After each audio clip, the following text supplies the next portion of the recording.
God of the universe, we give you thanks for giving us another day. As we come to the end of a busy week, there is more work to do. May the strength of God pilot us. May the power of God preserve us. May the wisdom of God instruct us. May the hand of God protect us. May the way of God direct us. May the shield of God defend us. May the host of God guard us against the snares of evil and the temptations of the world. May God be with us, God be for us, God in us, God over us. May your salvation, O Lord, be always ours, this day and forevermore. Amen. For the grace of our Lord Jesus Christ, and the love of God, and the fellowship of the Holy Spirit, be with us all now and forevermore.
This Honourable House is now in session.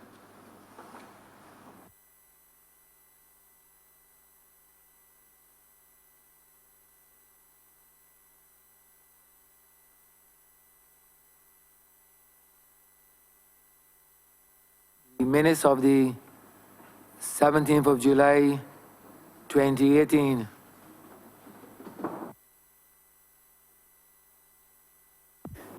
Mr. Speaker, I beg to move that the minutes of the proceedings of the Honourable House of Assembly at its meeting of Tuesday, the 17th of July, 2017, which have been circulated, be taken as read. Make the second. If there are no corrections or observations, let those minutes of the 17th day of July, 2018 stand confirmed.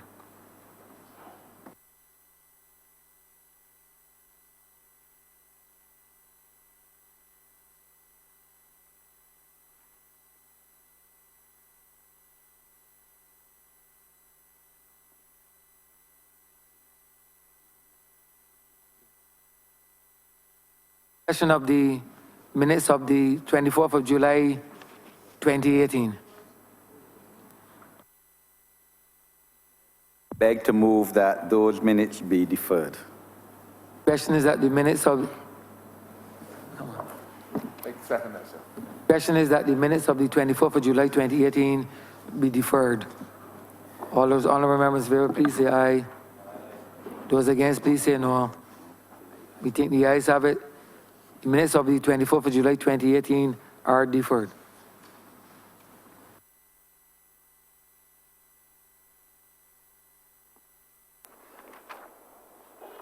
Announcements by your Honourable Speaker. Messages from Her Excellency, the Governor General.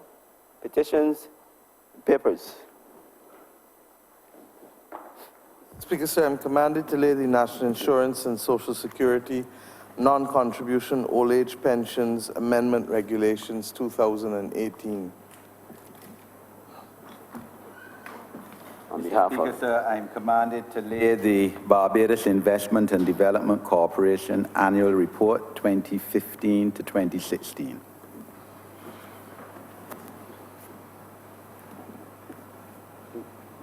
Government notices.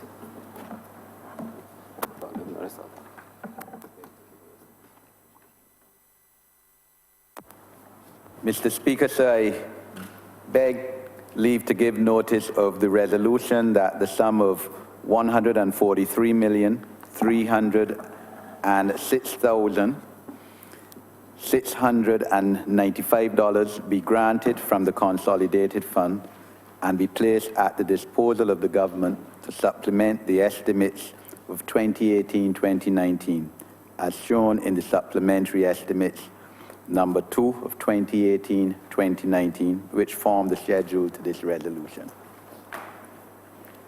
Private members' notices, notices of questions, reports from select committees, first readings of bills, statements by ministers, congratulatory and/or obituary speeches, personal explanations, motions for leave of absence, oral replies to questions, notices of motion for the adjournment of the House on matters of urgent public importance, orders of the day. Mr. Speaker, I beg to move that standing orders number 6, 16, 18, 20, 42, 5, 43, and 44 be suspended for the remainder of the day's sitting.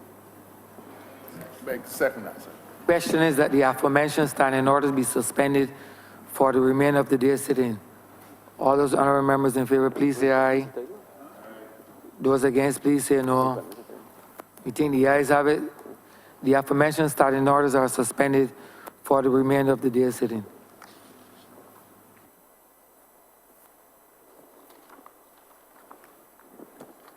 Government business, sir. Government business is now the order of the day. Order number 5, in the name of the Honourable Prime Minister, Minister of Finance, Economic Affairs, Investment, and Minister of National Security and Civil Service, to move the second reading of the Central Bank of Barbados Amendment Bill 2018. Prime Minister. Mr. Speaker, before we start, I'd like your permission to have a cognate debate between the amendments to the Financial Management and Audit Act and to the Central Bank Act.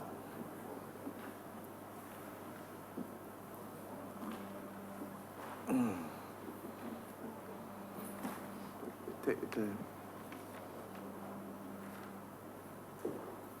Question is that orders 4 and 5 be taken as one, and given the fact that they're inextricably linked, that they form part of a cognate debate. Second that motion, sir. All those in favor? The question is that orders 4 and 5 be taken as one, and a cognate debate ensued. All those honourable members in favor, please say aye. Aye. Those against, please say no. We think the ayes have it.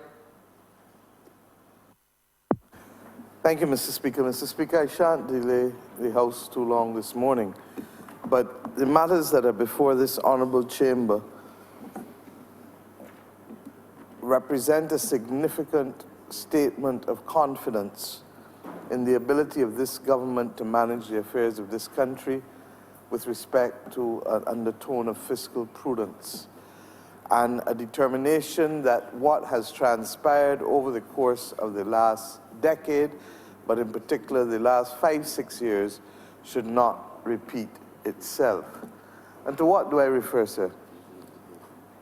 Over the course of the last 6 years, we saw a repeated use of what has come commonly to be known as printing of money. And the bottom line is that since October 2013, Mr. Speaker, this government, as it was then the opposition, repeatedly called upon the then government to introduce a framework legislatively to cover the process which was being used for the printing of money.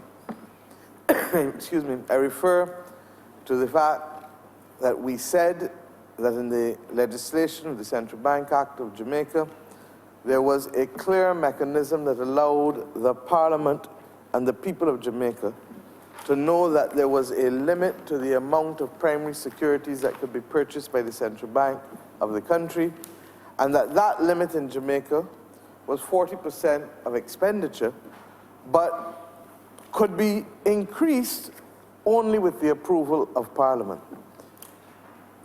In addition, there was a limit there, as there is here, of what we call the Ways and Means account, advances from the Central Bank in ordinary terms, overdraft. And that, in that case in Jamaica, it was 30% of revenue.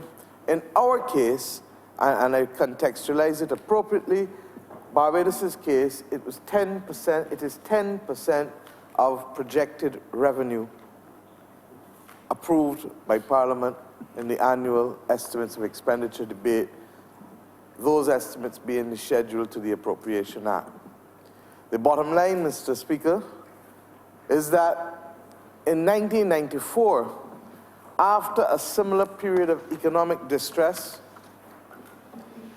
the government of the day then, the Barbados Labour Party government, early in its new administration, would have reduced the limit for the Ways and Means account, the overdraft, from 17.5% to 10%.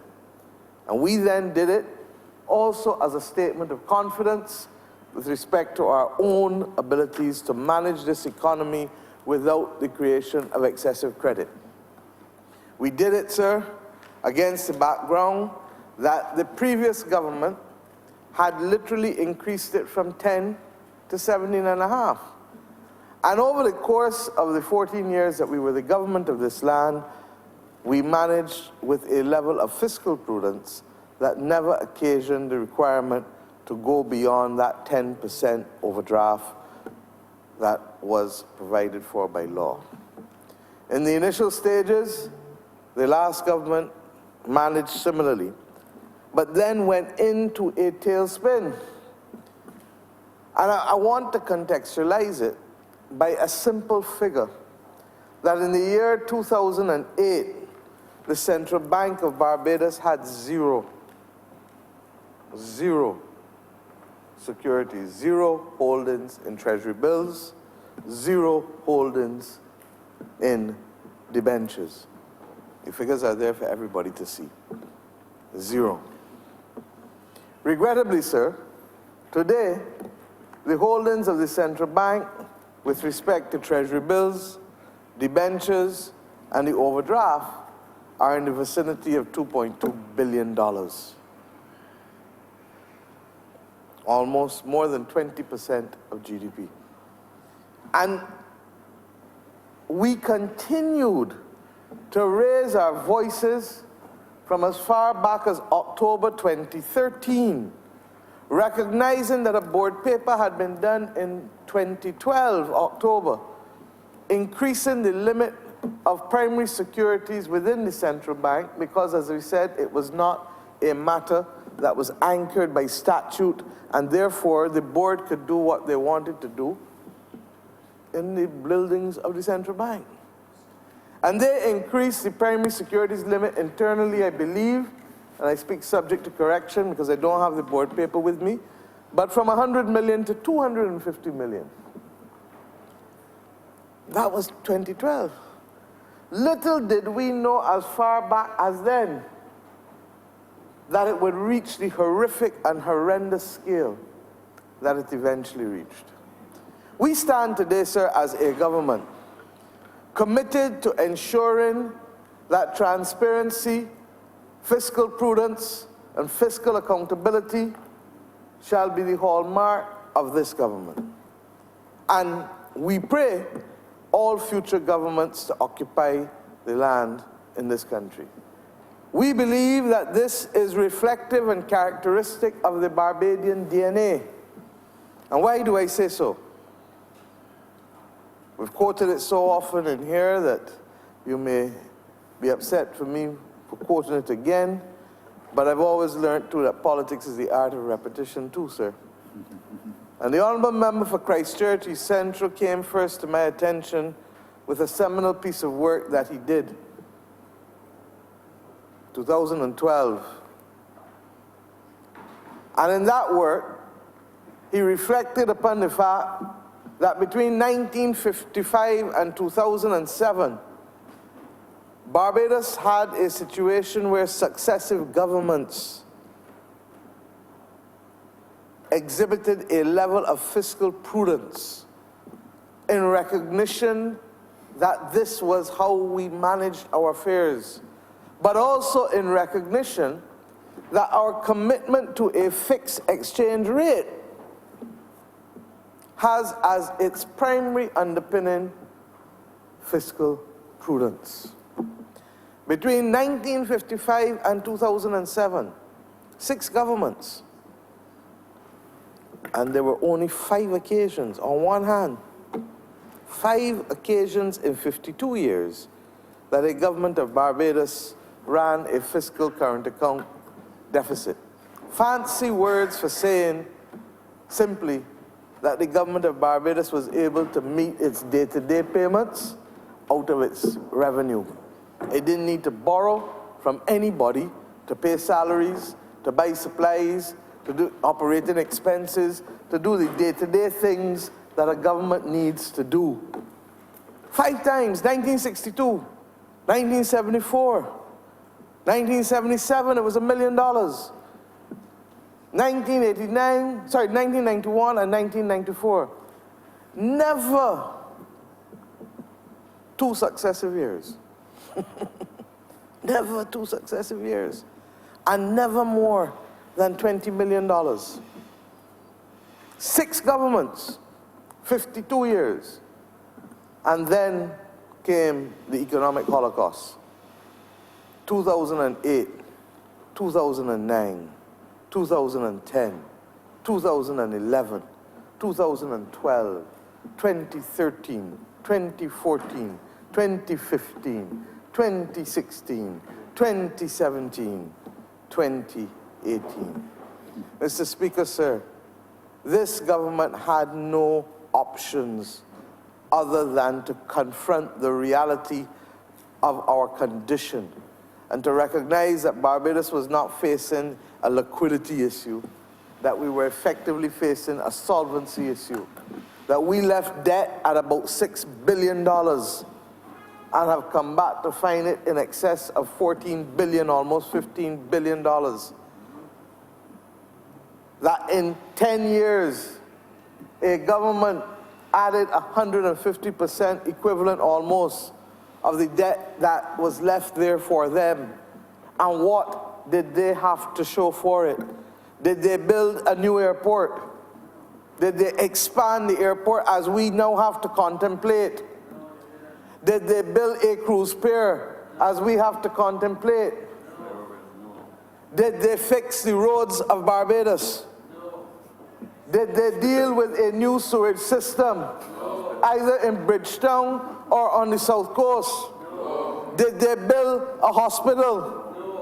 Did they equip Barbadian young people with skills so that Barbados can become a center for global commerce for the world?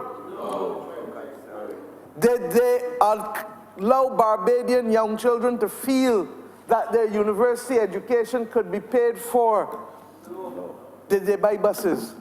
Did they buy garbage trucks? Mr. Speaker, sir, where did the money go?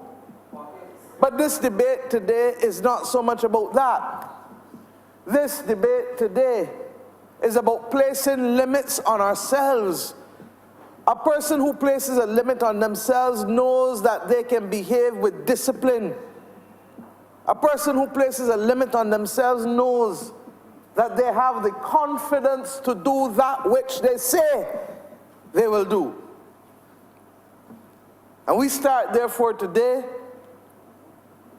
in the Financial Management and Audit Act by doing 2 things. 1, against the background of what I said to you was the statement of confidence of a previous Barbados Labour Party government in 1994 that reduced an overdraft from 17.5% to 10%. We start today by saying that even as we move and write off the current overdraft that we've inherited from the last government of $308 million, even as we move to write that off in this legislation, that we now say that any future overdraft from the government of Barbados shall be no more than 7.5%. because we must live within our means.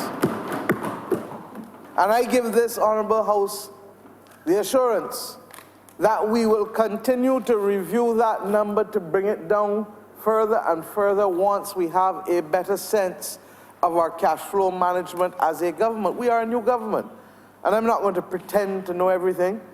And the only reason I'm not going lower today is that I want to know what January looks like, what February looks like, what March looks like, what April looks like, what May looks like. And hopefully we will get to learn about September, August, September, October, November, December soon. And that's prudent, because cash flow is something that changes, as we all know. It's seasonal. There's some occupations that are totally seasonal, and hence the government's collection for revenue is totally seasonal. There's some expenditure needs that are totally seasonal. So out of prudence, we stopped today at 7.5%, but we are prepared to review this to bring this even further down again, because a government of Barbados must live within its means. It is the failure of the last government to live within its means. In fact, it is the absolute and utter fiscal profligacy, fiscal recklessness that has put our country on the brink, the economic brink, where we inherited it this year. And we say that had we had a mechanism, which brings me to the next point, because they pretty much stayed at the 10% limit with the Ways and Means. They didn't go above it. Maybe on occasion they might have, but we didn't know. Gone. But where the damage came was now in the issue and purchase of primary securities. Treasury bills,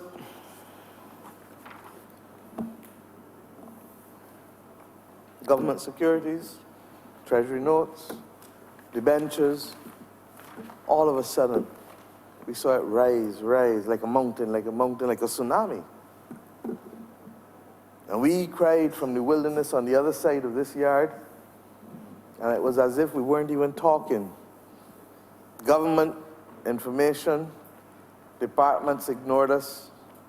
CBC, the country's lone broadcast station, denied us a voice. And might I point out to Barbadians that they see every single DLP press conference for the last 9 weeks without interference, and every single press, what do they call it? Lunchtime lecture, without interference. Because we live in a new and free Barbados. But we cried out. Ambassador Maskell, myself, others, consistently. And if they had stopped at any stage along the way, 2014 or 2015, even 2016, even 2017, and that's why when the former governor of the central bank speaks now, I ask him, where was he? Now that he wants to advise us, where was he then? I listened to his advice, but he has a different perspective on adjustment than I do. Just as he had a different perspective on whether there should be legislative oversight for central bank's purchase of government securities, we have a different perspective on where the adjustment should be. For him, it's about putting labor at the front line and sending home, how many people he said? 6,000 jobs. For me, and for all of us who sit on these benches, and I suspect even the opposition leader, it is about reviewing the purpose and structure of government and seeing how best we can deliver what government is supposed to deliver, while at the same time protecting the people as far as possible. So we have said that there are some things that might be done differently, and those people who are there may be able to do them in a different place, but differently. But for us to come in here and do as the then Minister of Finance did in 2013, August 13th first and then December 13th, and just announce X thousand to go home, 3,000, as if all you had in your hand was a cutlass coming down with all the crudeness and crassness of a cutlass. Insensitive to who is chopped. Well, not quite, because they protected those who went in last. Rather than using a scalpel. Member for St. Philip North is a doctor. And I'm sure she can tell you that there are times when the human body has things in it that it shouldn't have in it. And if you were to use a cutlass to get it out, the person would be dead. But if you were to use a scalpel, the person's quality of life improves. That they're better off after the scalpel than they were before, because the body is now fit for purpose again. Shall we make government fit for purpose? To be for our people a beacon that brings hope, drives aspiration, and reflects excellence?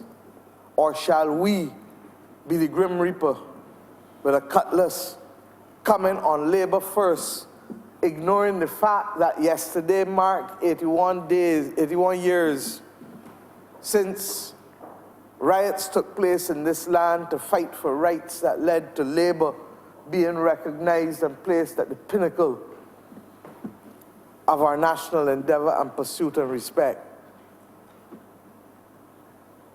That's what this is about. And we therefore come today, sir, to say that never before did it happen, and never again shall it happen. That period of economic holocaust that saw the central bank facilitate government's profligacy and overspending and recklessness, instead of saying to a government, you have reached the end of the road, go and see the doctor, take corrective action, use a scalpel, not a cutlass. But the patient is not well, the country is not well. The member for St. Peter got in here many times and used that analogy, the former member for St. Peter, of the country not being well. The country was in the ICU, he said, one budget debate 2-3 years ago. Yeah. So that, believe you me, never again shall it happen. And how? Because we today set a limit. And when this section is proclaimed, that limit is 10% of government's expenditure. Once again, because we have to pass through a full calendar year for us to see the demands of cash flow. I could wait a year and bring this. But we felt that we wanted to send the message to the country and to the world that we are prepared immediately upon the conclusion of the debt restructuring, immediately upon the cleaning of the house, to set new rules that will guide the behavior of a government of Barbados. Rules relating to expenditure, because if you don't have the money, you can't spend it. You're capped now in terms of your overdraft, and you're capped now in terms of your purchase of primary securities. Where do I want ultimately to go? To get us as close to zero with respect to both. And there are other countries in the region that will go there very shortly. But until we have a sense of the flow of government, we will do so steadily, but I believe words that the members of this House will appreciate, with calm assurance, with a settled confidence that we can do this. We got this. We can do this. So, Mr. Speaker, in simple terms, these three clauses, 2, in the Financial Management and Audit Act seek, one, to reduce the overdraft limit of government from 10% to 7.5% of estimated revenue for the financial year. Secondly, to extinguish the overdraft which we've inherited as the first phase of government's debt restructuring. We will continue, as you know, with the rest of our domestic debt and with our external debt, and I anticipate, sir, that within 2 months to 3 months at most, this process will be behind us, and that we will get on with the business of the reconstruction and transformation of this great land of ours. And then the third clause, which is in the Central Bank of Barbados Act, we literally delete the existing Section 46 and replace it with a new 46 that reads as follows: that the bank may in any financial year purchase or otherwise acquire on a primary issue notes, bills, securities, and other evidences of indebtedness issued or guaranteed by the government, its institutions, agencies, and statutory boards, up to a nominal value of 10% of the estimated expenditure of the government in that financial year, or such other percentage as the House of Assembly may from time to time by resolution approve. So if, God forbid, there is a national crisis, an international emergencies, anything that causes us to be in utter and complete difficulties, if we ever had to do it beyond 10% of projected expenditure, in other words, at 1/5 of where it stands now, we would have to come to this honorable House and do it in the full glare and in the full light and with the full oxygen that is sanitizing for the country to see. Not impossible, because nothing in life and nothing, therefore, in Parliament must be impossible. But what we do is that we do it in a way that protects the underpinnings that we want to protect. That ultimately, a situation as it stands now, where the securities held by the central bank stand at about 43 or 45% of government's expenditure. This government, today as we speak, that's where it stands, that's what we've inherited. In the 40s, this government, sir, says no. Let that be a historic relic. The day upon which the debt restructuring occurs, we start and we limit ourselves to 10%, almost 1/5 of what we have inherited as a government. And it did, in fact, go as high as over 50% at one point, because in fairness to the current governor of the central bank, he has refrained from that activity for the last year. And therefore, we've seen, at the same time as there's been a nominal increase in GDP, we've seen a flattening of the holdings of government's securities. So, Mr. Speaker, I hope that this makes it clear what this honourable government is trying to do.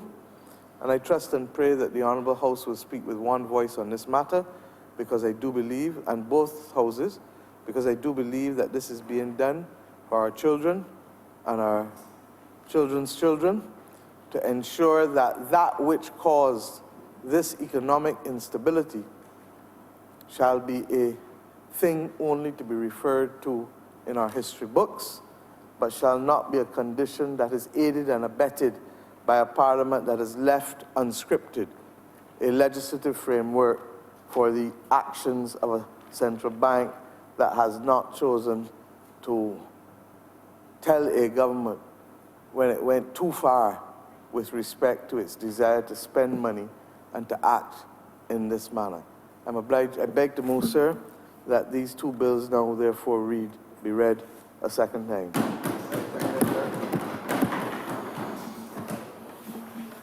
I beg to second. I reserve your right to speak. I reserve the right to speak. Honourable for Christchurch West.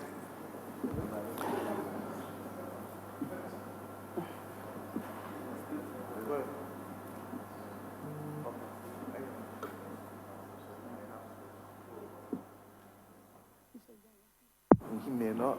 It should be. Honourable for Christchurch West. It's a PM. Thank you very much, Mr. Speaker. I promise not to detain the House very long on this matter. And if I didn't come prepared to speak, but after hearing the Honourable Prime Minister, I felt absolutely compelled to make a contribution on this matter. But before I do so, in keeping with the promise to myself, and by extension, the promise to this House, I want to give you a passage from the Bible. As you know, I like to start each of my speeches with a passage from the Bible that I believe applies to this matter. And I think quite aptly so, because the Honourable Member for St. Michael West would appreciate significantly the parable of the talents. And I would not give you the whole story of the parable of the talents, least to say a small part of it. Matthew 25:26. His Lord answered and said unto him, Thou wicked and slothful servant, thou knowest that I reap where I sowed not, and gather where I have not strawed. Thou ought therefore to have put my money to the exchangers, and then at my coming I should have received mine own with usury.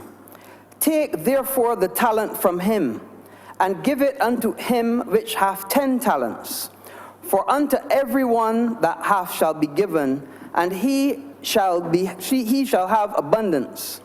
But from him that hath not shall be taken away, even that which he hath. Mr. Speaker, I think that aptly gives recognition to what has happened in this country. The previous administration was slothful and wicked.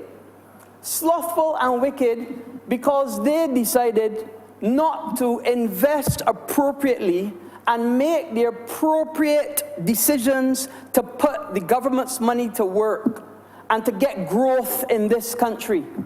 And rather than growth in this country, they opted for the easy way out and went for debt.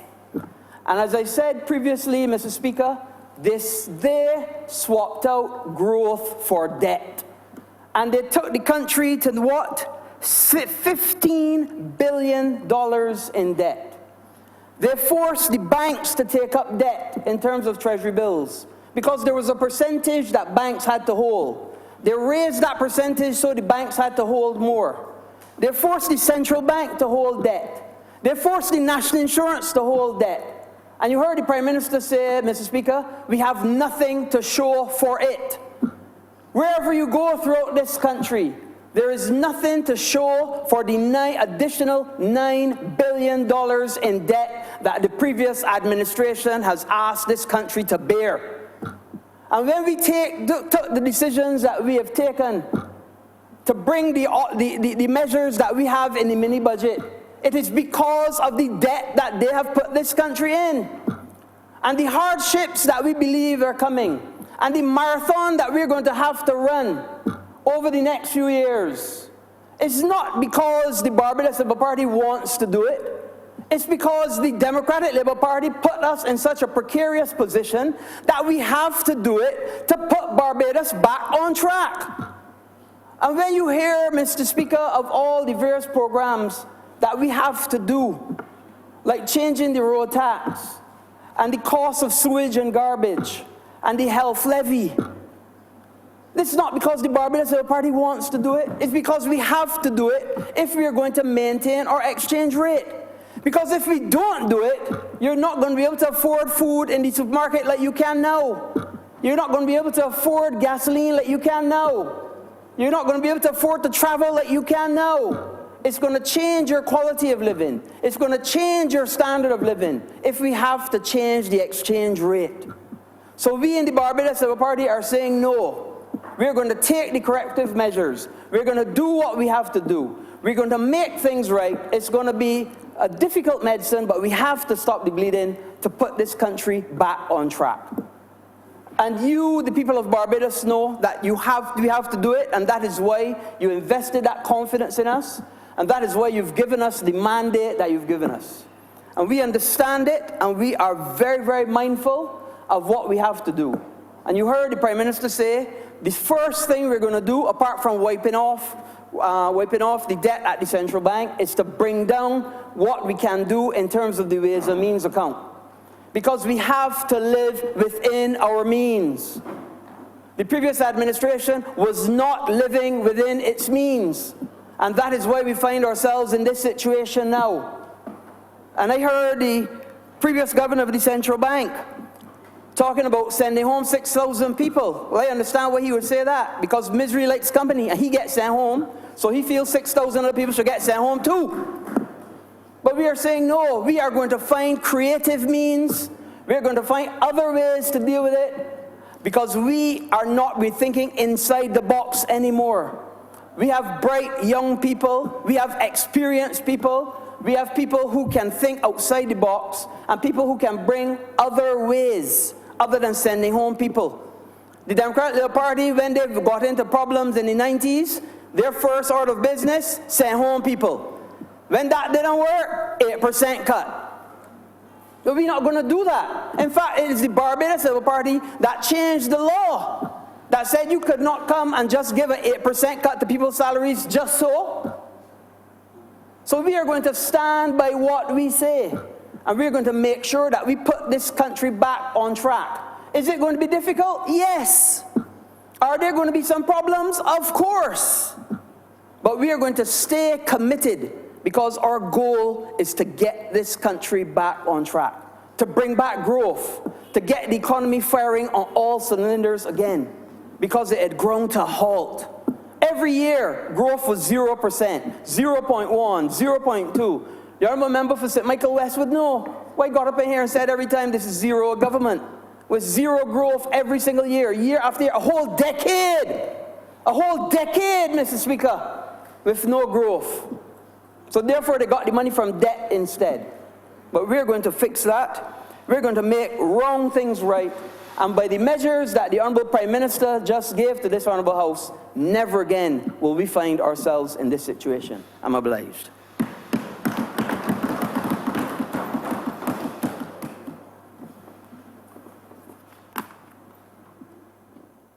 Honourable Member for St. Michael South.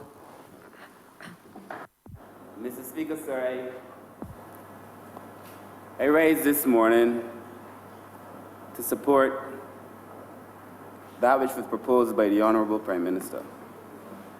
And I think we are faced today, sir, with three questions. Basically, where we are now, why we are here, and what we have to do to move from this place. I do not see any right-thinking individual not supporting that which we must do. But sir, I believe that we have a responsibility as well to remind this House and wider Barbados that it was not this Labour Party government that brought us to this place. I believe we have a responsibility to remind this House and this country why we are here and who got us here. Sir, the reality is that Barbados is now the third most indebted country not in the Caribbean. It is the third most indebted country in the world, with the highest, I believe, debt to GDP ratio in the region. It is a country, sir, that is bleeding and bleeding out. And I remember when I worked in a different place and I managed an IMF program in that place. I recall one of the conversations that we had around the debt in this country was that the former government did not, for whatever reason, treat the domestic debt as if it was a debt. And so they could take as much money as they feel from the NIS, and they could have the central bank print as much money as the central bank could print, because they weren't treating to it as debt. And I remember then, sir, a consultant from the International Monetary Fund, while we were having a formal conversation, suggesting that that approach was ill-advised. That same consultant over lunch, when he felt the desire to be less formal, did not consider it ill-advised, but the word he used, and I recall, was crazy. He said it was crazy. And that I remember the minister, the former Minister of Finance, the former member for St. Michael Northwest, constantly suggesting that Barbados did not have a debt problem because the debt was domestic debt. He used to say so. But everybody knows that a debt is a debt and that you have to pay. Well, if I borrow money from my grandmother and I prevent my grandmother from being able to feed herself and pay her bills, why deny my grandmother? It doesn't matter that it's in the family. At the end of the day, what we did came back and comes back to hurt Barbados. And it bothers me, because for the last 6 years, we've had this consistent printing of money. The Prime Minister just labeled 2008, 2009, all the way every year, a reckless kind of spending. There is no country in the world that is functioning effectively, that is basically managing its current expenditure through borrowing. Well, if you have to borrow money to finance your day-to-day activities, something is wrong. It's not rocket science. You don't have to be an economist of the skills of the member for Christchurch East Central. It is wrong. You know full well that if you have to be borrowing money to pay your day-to-day expenses, that you are, sir, in an unhealthy position. And that is the situation that we now find ourselves. The country is bleeding out. And in the face of it, in the face of these trials, and after the last 10 years, we did not come to government and pretend, sir, that we had all the solutions. But we came and we are saying that we have enough faith in ourselves. And we have enough faith in the people of Barbados that even in the face of the trials that we now have to confront, that we are saying we will reduce that which we could borrow, that which we depend upon as an overdraft from 10% to 7%. And you do so in the face of trials. We're not doing it after the country has recovered, but we are saying we have the capacity to do so because we believe in Barbados. And that even as we face these trials, we put these constraints on ourselves to stop us from being as reckless. Not that anybody could be as reckless as the last government, but to stop us from being nearly as reckless as the last government. 10 years, a decade in my mind of decadence. And you cannot find a single thing that reflects what the government did for you or for the country or for anybody in the last 10 years. We were told, Mr. Speaker, sir, basically to tighten our belt. And every Barbadian, except for the members of the last government on that side, tightened their belt when they had the privilege, in literal, sometimes figurative terms, of expanding theirs. We were suffering, sir, as a country, when many other people on the other side were not. And so we come at a time when the country is facing trying times, and we are saying this is an expression in our faith in ourselves, but beyond that, to put limits on ourselves to make sure that we do not do that which was done in the last 10 years. That is where we are. And there's none of us in here that brought it upon the country. And so, sir, the second question is, why are we here? Why are we here? We are here in simple terms, sir, because the last government was reckless. Reckless in every sense of the word, in the way they accounted for money. And I remember saying to myself, well, I don't even understand why it is that a government would come and forecast these kinds of revenue when at no point at all are they reaching these revenue forecasts. Why would you come and say you're going to make X amount of money when you know full well you're not making any money. But then, as I got more involved into this thing, I realized that the government, it is very smart, you know, because if you say you're going to make X amount of money in terms of revenue, you say you're going to have a tremendous amount of money, then based on your forecast, you could have a bigger overdraft. So then you could risk a thing. So you could forecast all kinds of money, knowing full well you ain't gonna make it, but using your forecast to then come around and be reckless.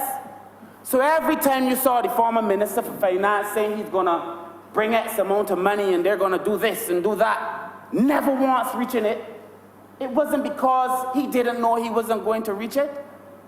It was a deliberate strategy on his part and the government's part to fool people and to allow that government the space to do the kind of things that we know are reckless.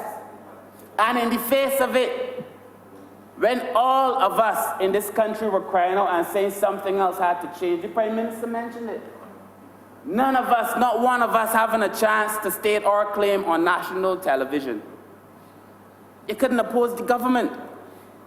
And during the campaign, I said repeatedly that no person in a country should be afraid of their government. But people were petrified to speak out against the reckless financial policies, Mr. Speaker, sir, of the former government. And they did not allow you the luxury of going on national television. Now, come on. Well, we haven't stopped anybody from using TV. This is not a gangster area. We are not governed by dons. Dons are allowed even to use, if they have something to say, to use national television. All the dons except, perhaps, Don vilified by the other side. Every Don except that Don can use national television. But in this country, that is the kind of country that we have. And we allow all kinds of people access to the national television. We stream the things that we do. Because if you are not a transparent government, then what are you? And if it is that you believe you are spending your own money when you come in here, well, then you're under the wrong notion. None of us in here, sir, spend our money. We spend the money that belongs to the people.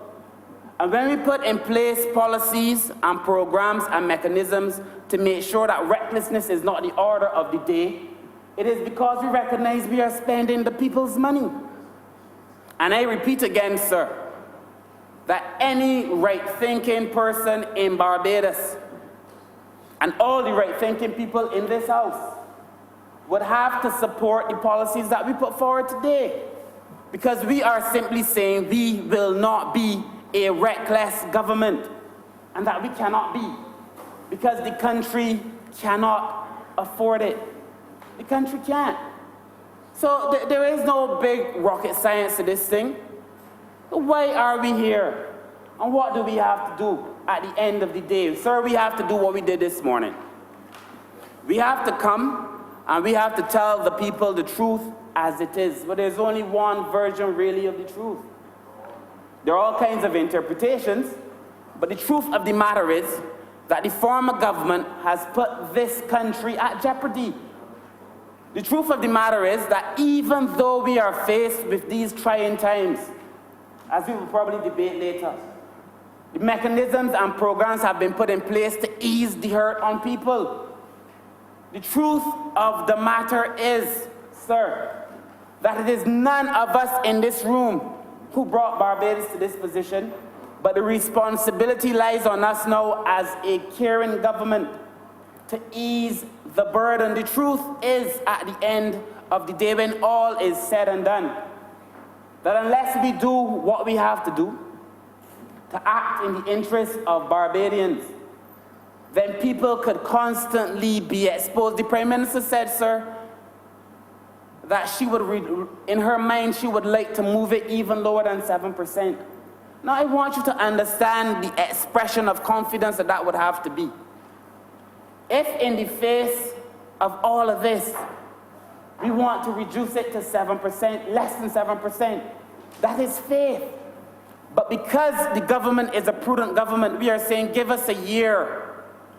to see how exactly the country will perform, and then perhaps even make those adjustments.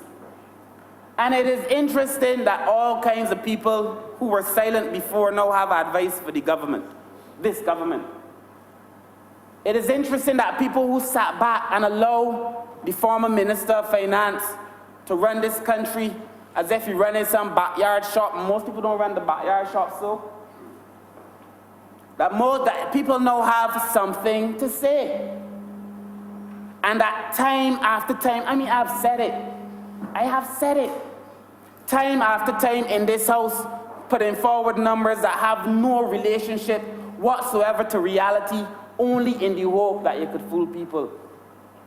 So we have to do better than that as a government. I am proud every time I listen to the Honourable Prime Minister speak, because I know that this country is now in safe hands, and that the last decade of decadence has come to an end. And we have, sir, on this side, but both sides really, but we have, sir, as a government, to support it, not because we told the party line. We don't support these policies and programs because the Prime Minister says so. We do so because it is in the interest of a country that we love.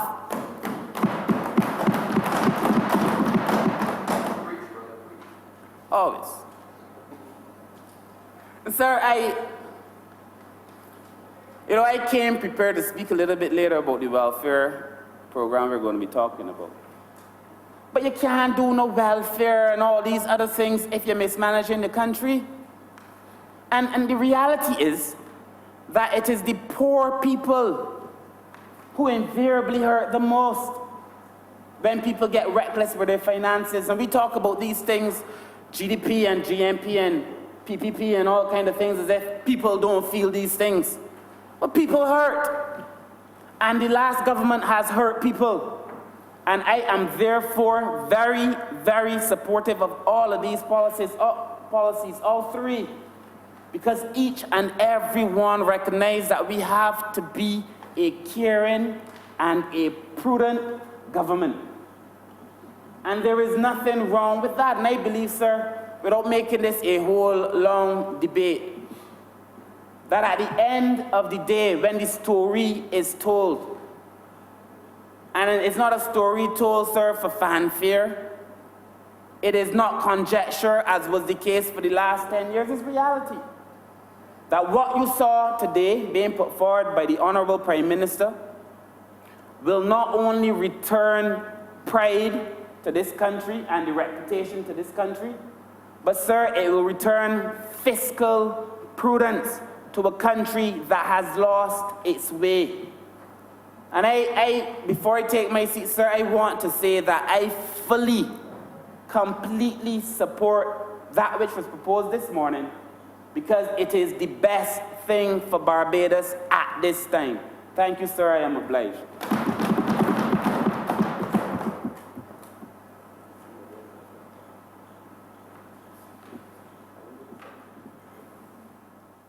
Honourable Member for St. Peter.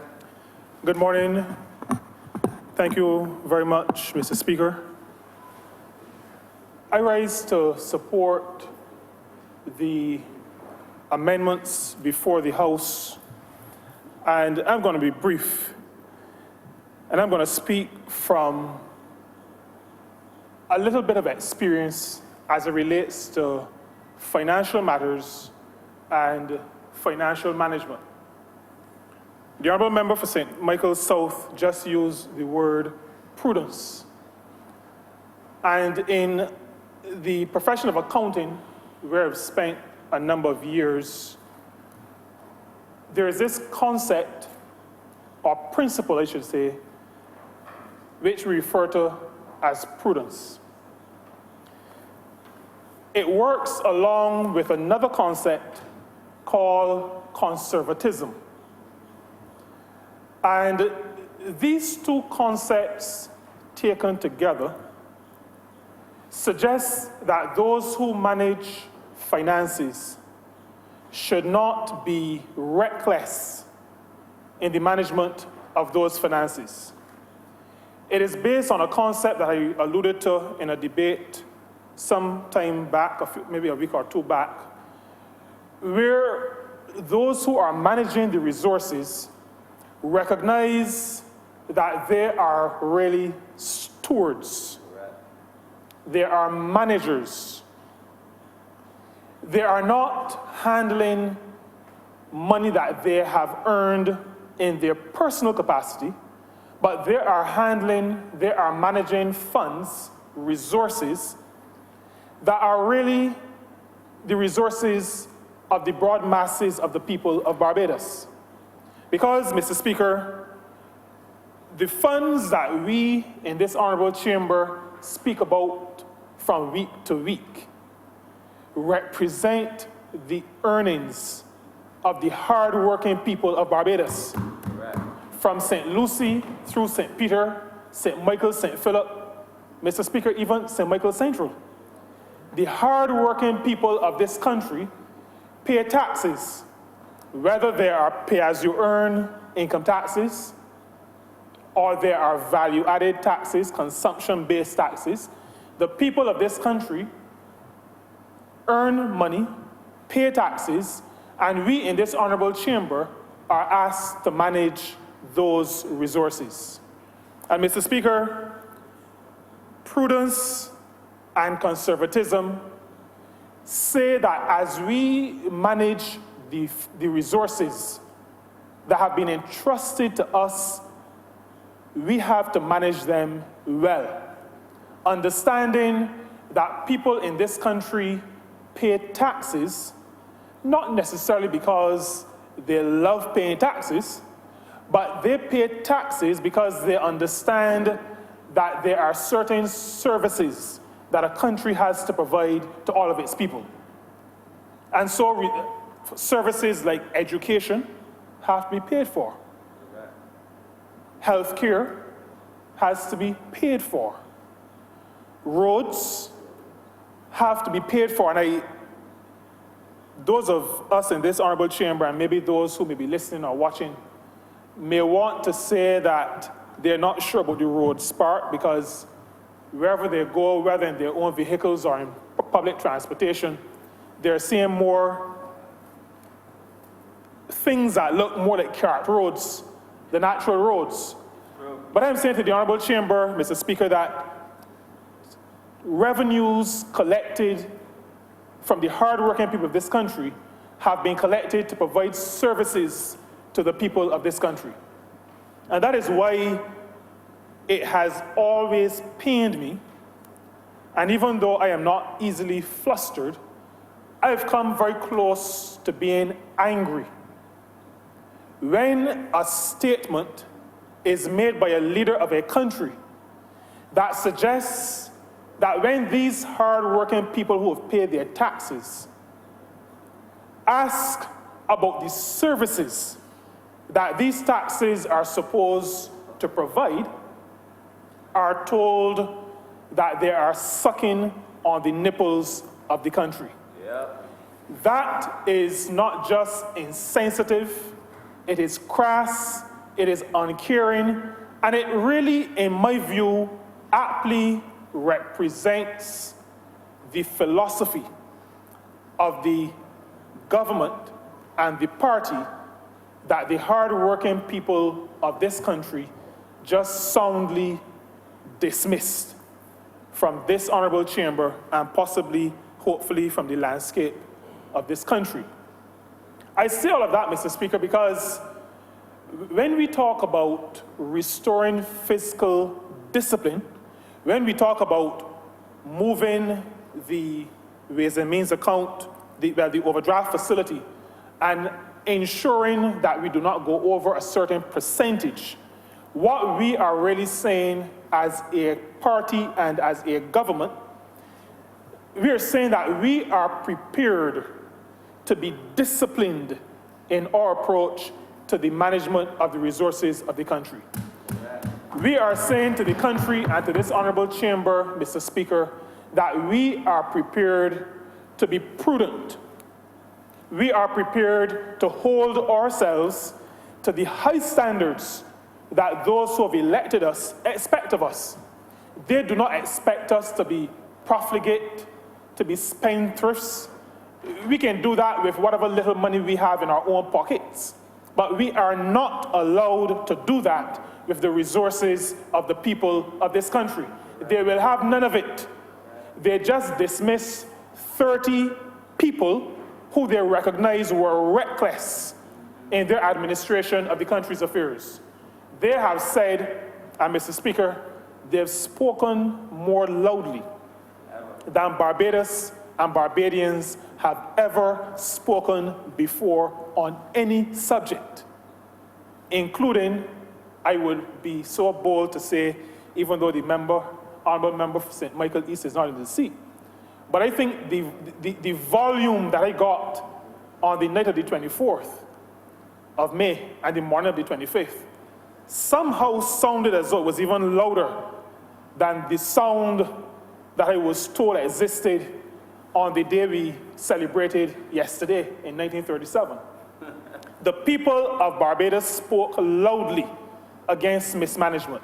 And so, Mr. Speaker, the bill that we discuss today, the bill that we intend to pass, is one that says to those same people, the people of Barbados, those whom we have the honor and privilege of representing in this honorable house, we say on their behalf, but we also say to them, we accept that we are managing the affairs of this country on their behalf.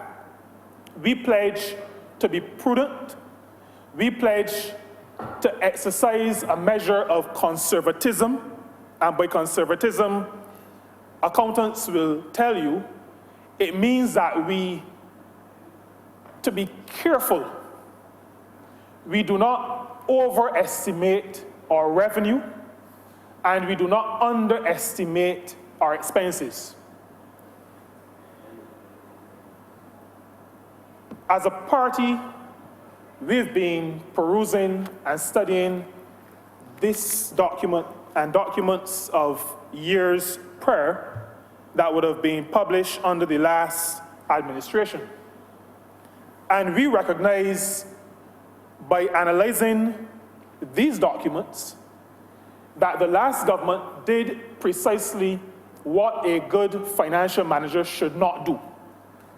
They were obviously overestimating their revenue, and they were obviously underestimating their expenses. What they did not realize is that if you borrow, if you engage the provider of goods or services, and you take the goods and services, the debt does not disappear. So even though you've underestimated your expenses in a publication, the chickens, as the people in St. Peter will say, will come home to roost. I support the amendments before the House because, as the Prime Minister, the Minister of Finance, the Honourable Member for St. Michael Northeast have said to this chamber today, Barbados must not go back to where we've just come from. Now, we are not out of the woods by any stretch of the imagination, but today represents a turning point. Today represents that point where Barbados says we are done, we are finished with fiscal recklessness. We want leadership that is prepared to hold itself accountable to the people. A leadership that is prepared to be prudent in its management of the affairs of this country. And Mr. Speaker, as a representative of about 8,700 of those Barbadians, I want to commend these amendments to this honourable chamber. And I want to add my voice to the Prime Minister's voice and to the voices of those honourable members who have spoken before me to say that we accept our responsibility. We understand that we as leaders will be held to a higher standard. and we commit ourselves to be prudent in the management of the affairs of this country. We commit ourselves to be faithful stewards as we manage the resources that have been entrusted to us by the hard-working people of Barbados. And in supporting this bill, Mr. Speaker, I will want to commend it to the Honourable Chamber, and I thank you for the time you have allowed me to speak.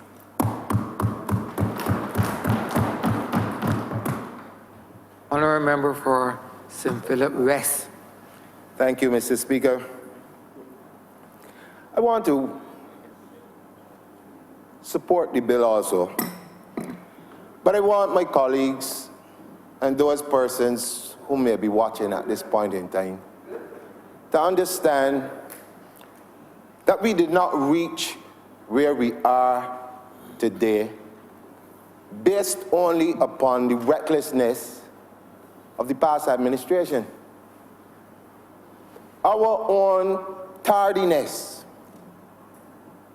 in being able to recognize that they were on the wrong path from day one. And we had an opportunity in 2013 to change the course. We decided that we would, as good people, give them a chance. And what did we get in return for our faith in that administration? We got exactly what we face today, an economy that is wrecked. It is now up to this Barbados Labour Party administration to fix it. And in so fixing it, there are some things that we just have to do. One of them is to put a cap on spending, put a cap on borrowing, put a cap on recklessness. But more importantly, the one thing that we have to do, which was not done by the past administration, is that it's to put the cards on the table so that everyone in Barbados understands and is a part of what has to be done. The last administration, because it seemed not only to be reckless in terms of how it ran itself, but it seemed as if everyone was doing whatever it was that they wanted to do throughout the various ministries. If you are not united as an organization, a government, a people, a family, then situations like this are prone to come along. So today, I want to state that as part of this team, I wholeheartedly support the measures. And as you've heard the Honourable Prime Minister say, we are hoping that we can lower it, even lower from 7%, but that will come in time. But I'm confident, as I'm sure all of my colleagues are, is that this situation will never, under Barbados Labour Party, find itself in this honourable chamber ever again.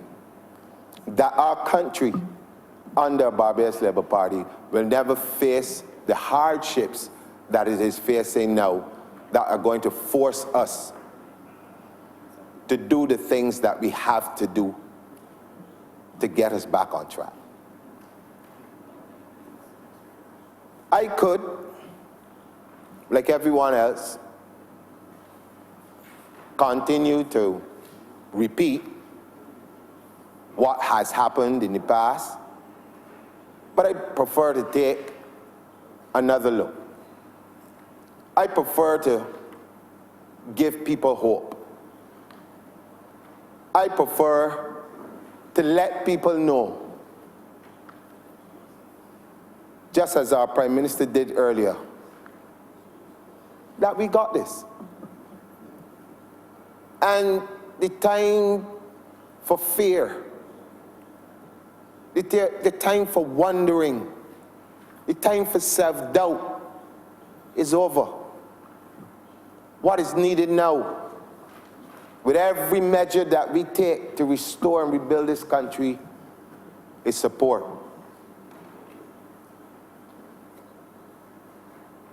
And we have laid out clearly through our manifesto what we intend to do, and this is just the beginning. Because if you cannot first have confidence in yourselves to manage this economy without having to, as we call it, print money at that sort of levels, then you really would have no right to be here in this place at this time. And so, Mr. Speaker, I want to assure Barbadians that this matter, and I've heard a number of my colleagues speak to it, that there will be some pain, there will be some hardship, there will be some measure of discomfort, but it is all going to be for one important cause. And that cause is for the betterment of Barbados and its generations to come. I am confident that the time that it will take to restore this country will not be as long as people think. Because when you have persons who can accept responsibility, and by these very measures we are showing you that we are prepared to accept the responsibility, then I'm quite confident that with your support, this will not be as difficult as we project. And so, Mr. Speaker, I just want to very shortly again say I lend my support to this, and I look forward to us setting what I would hope would be a new standard for how things are done as a government, and regardless of which government it is, that these are the standards that we will work by. Mr. Speaker, I thank you. The Honourable Leader of the Opposition.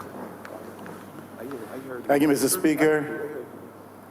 Seems to me that with these measures before us being debated, we're essentially dealing with three things: a reduction in the government's overdraft facility with the central bank, a movement from 10% of projected revenue down to 7.5%. And as has emanated in the discussion so far, a hope and a desire that that could even be further reduced. Now, I obviously, Mr. Speaker, have some questions and some concerns. I will support the measure because I believe it is intended to counter a recklessness, the likes of which we have never seen and hope never to see again in this country with respect to the management of our financial affairs, the functioning of our central bank and its relationship with the government through the Ministry of Finance. But if you are going to reduce your overdraft facility with the central bank from 10% to 7.5%, with a hope and desire to even further reduce that going forward, my concern and question would be that in the absence of borrowings and in the absence of growth and in the absence of further increased taxation, how is government planning to ensure that it meets its current expenditure? I repeat that. Mr. Speaker, because the intention of this mechanism in front of us is laudable. It is understandable in light of our recent past experience under the last administration with respect to government indebtedness, the performance of the central bank with respect to the printing of money. So this legislation is being accepted by me on this side as being legitimately intended to address that type of reckless folly. However, I believe it is my duty to ask the government to give us the assurance that in the absence of borrowings and in the absence of growth and in the absence, I imagine, of further increases in taxation, how is government intending to have Barbadians feel a measure of comfort that current expenditure of government will be met? We're looking also to extinguish government debt of $308 million, it looks like to me, plus government debt associated with government paper held by the Central Bank of Barbados. And the third thing it seems we're looking to do is to raise the Treasury bill limit to 10% of projected expenditure. The gymnastics of the last administration, fiscal gymnastics, tell us the story of a government involved in the not too legitimate and honest business of over-inflating projections on revenue and under-projecting with respect to expenditure, manipulating these two focal points in fiscal management so that they can have some elasticity with the relationship with the central bank in terms of the printing and supply of money. So those are the three things that the measures seem intended to address. I have a question though, Mr. Speaker. This 46, section 46 of the Central Bank of Barbados Act, chapter 323C, this section 46 that is being deleted and substituted says the bank may in any financial year or otherwise acquire on primary issue notes, bills, securities, and other evidences of indebtedness issued or guaranteed by the government, its institutions, agencies, statutory boards, up to a nominal value, up to a value of 10% of the estimated expenditure of the government in that financial year. And it goes on to add, or such other percentage as the House of Assembly may from time to time by resolution approve. Now, Mr. Speaker, I'm not a lawyer, I am a layman. The old section 46, which is being deleted and substituted, and Mr. Speaker, maybe you can advise me of my errancy here, if there be such. But the section 46 of the Central Bank Act, which is being deleted, does not have this wording at the end of the section, or such other percentages as the House of Assembly may from time to time by resolution approve. That is not, as far as I know, in the original 46, but it finds its way in here.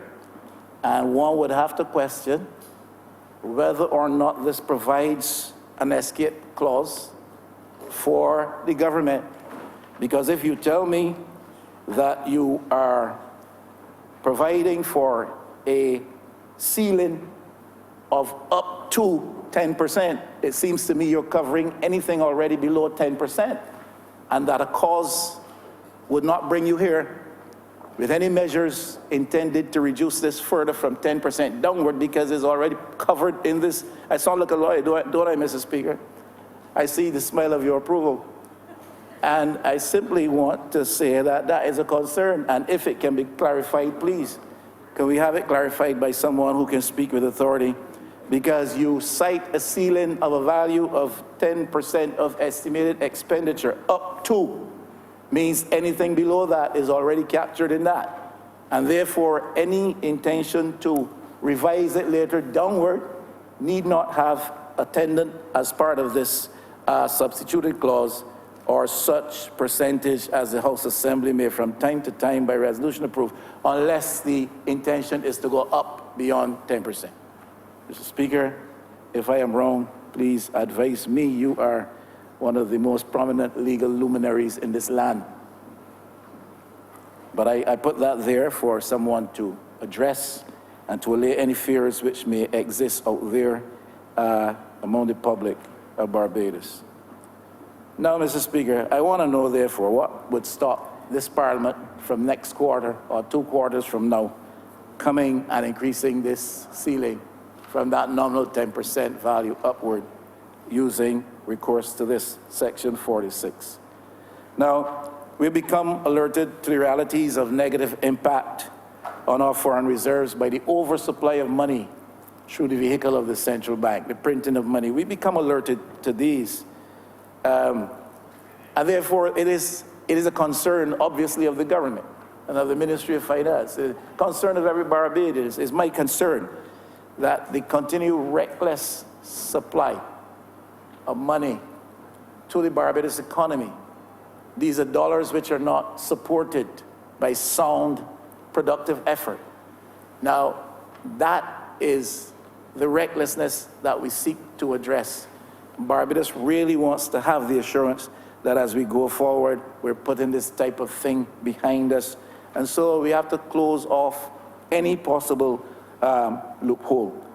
We don't want to have unsupported dollars in the domestic market, triggering further damage to our foreign reserve position.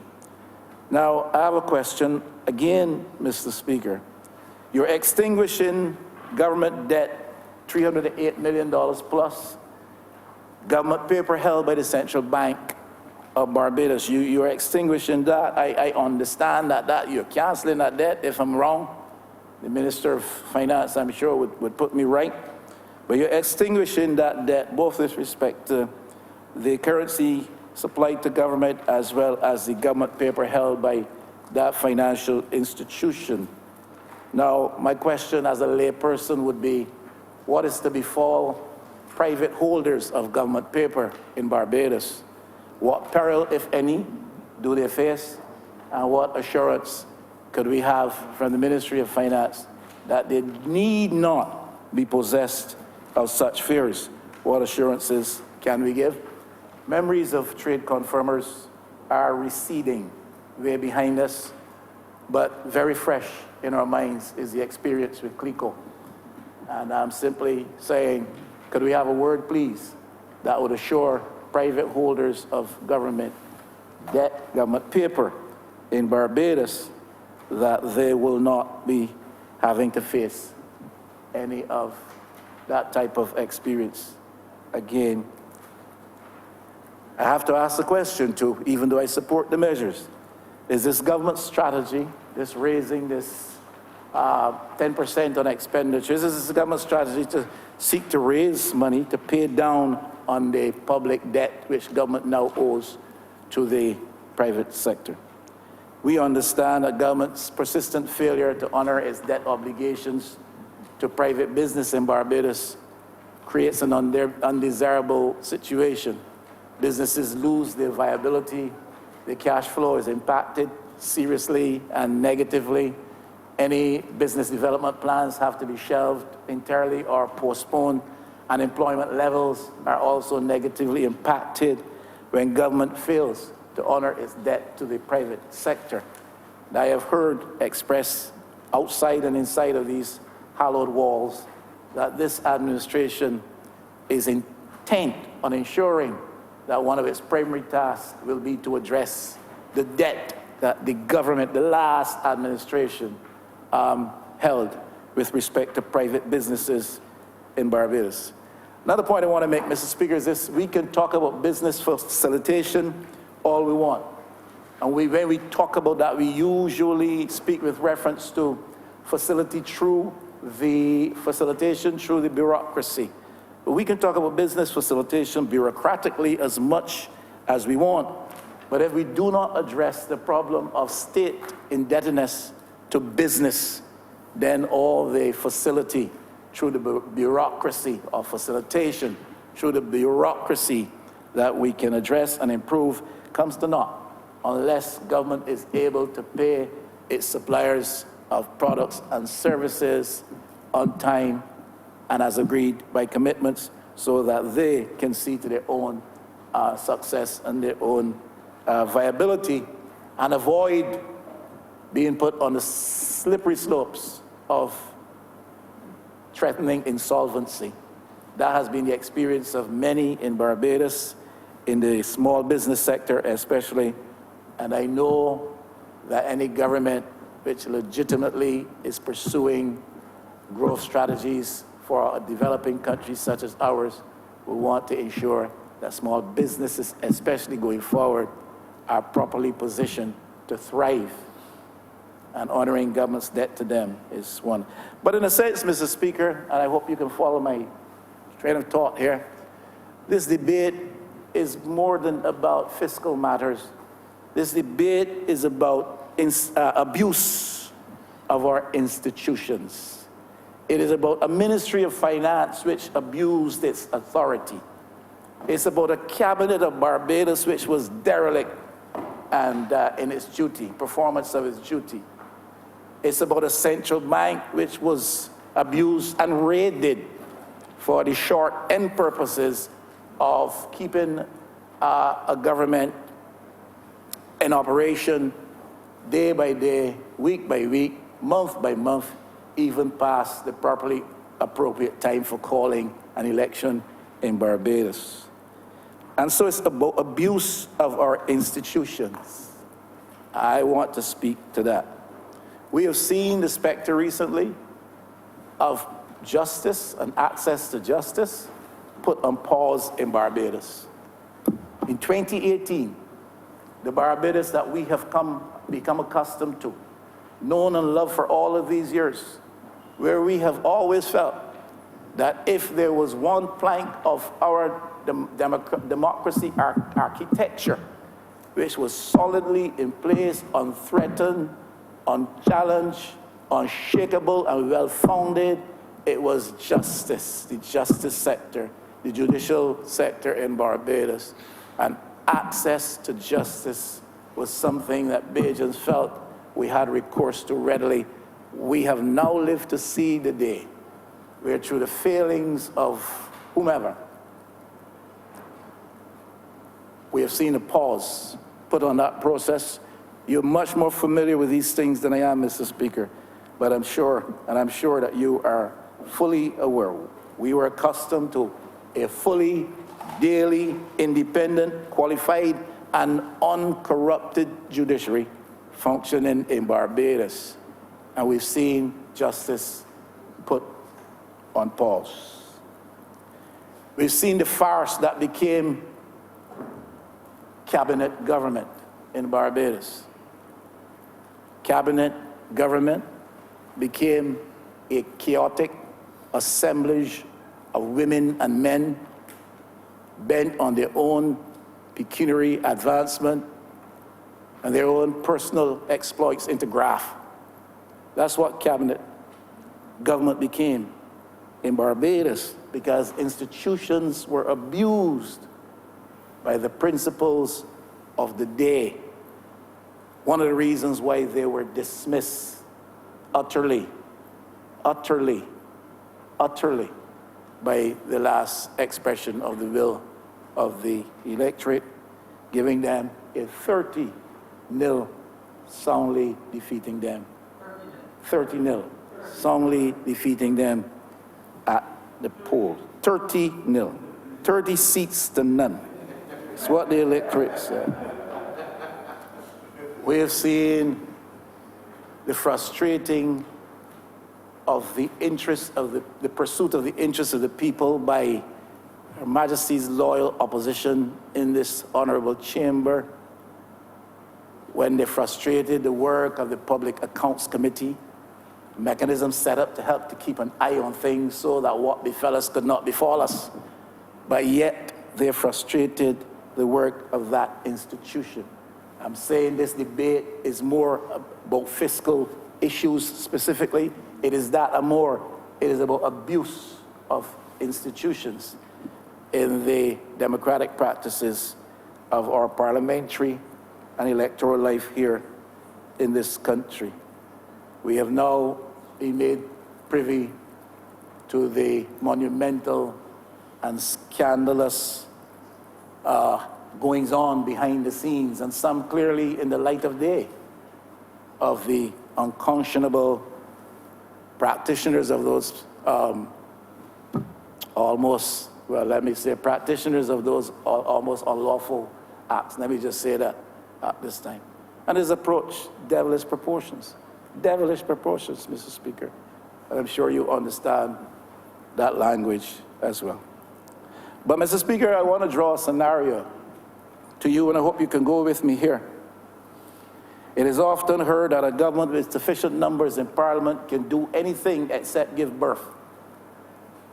It has often been said that a government with sufficient numbers in Parliament, in our type of parliamentary institution, can do anything except give birth.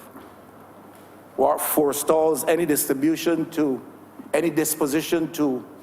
abuse of the institutions is the integrity of the elected men and elected women and their individual and collective fortitude.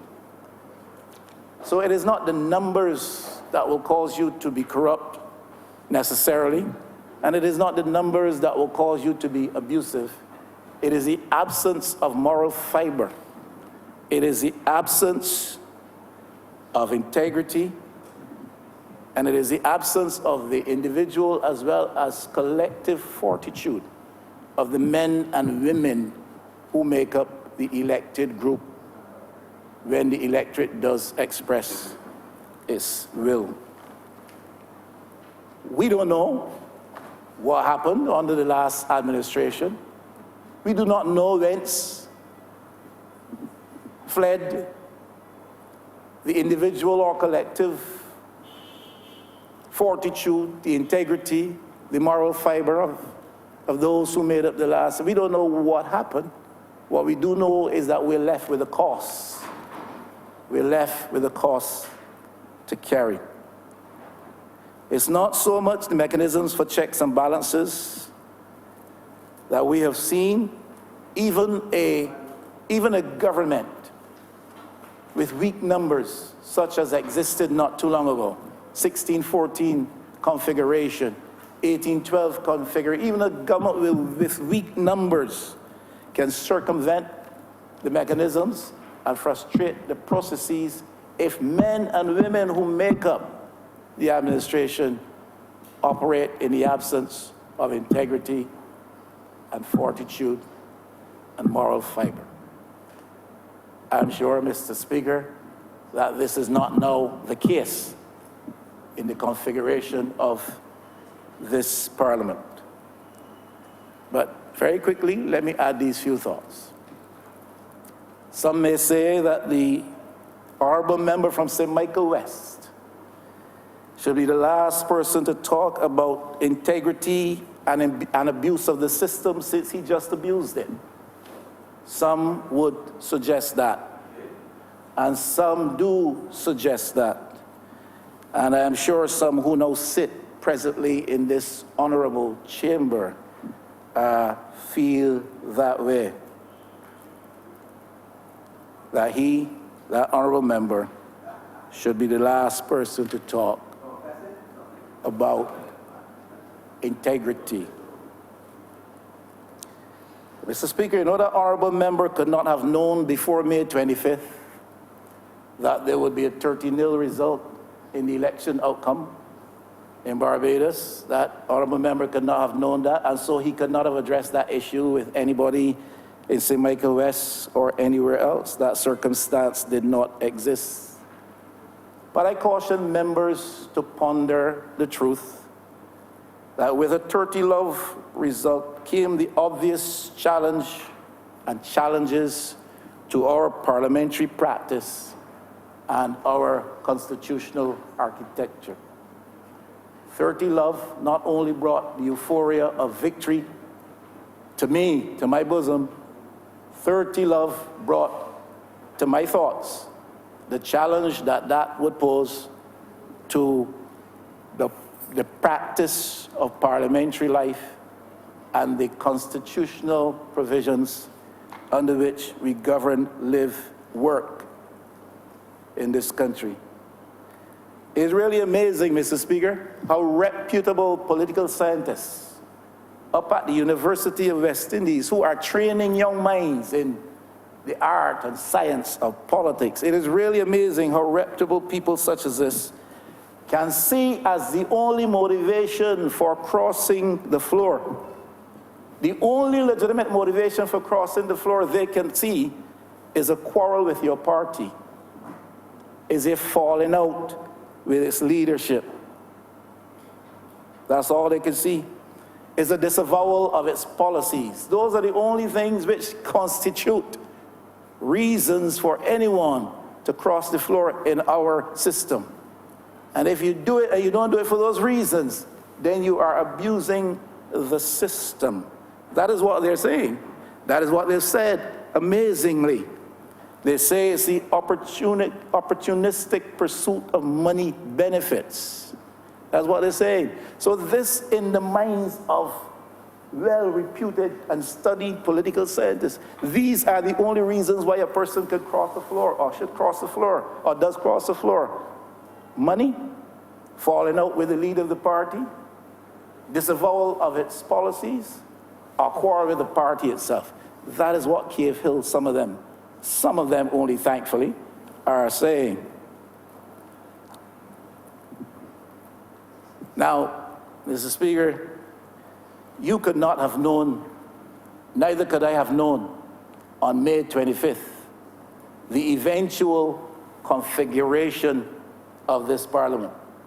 You could not have known that, Mr. Speaker. I could not have known on May 25th that this Parliament, made up of 30 persons elected on a Barbados Labour Party ticket, would have 23 of those persons coming from the cabinet with the cabinet opinion every week to this lower house, this House of Assembly. In addition to those 23, there are 4 others who are tied to the opinion of Bay Street, coming to this Parliament every Tuesday, having either to express that opinion or support that opinion because of the configuration.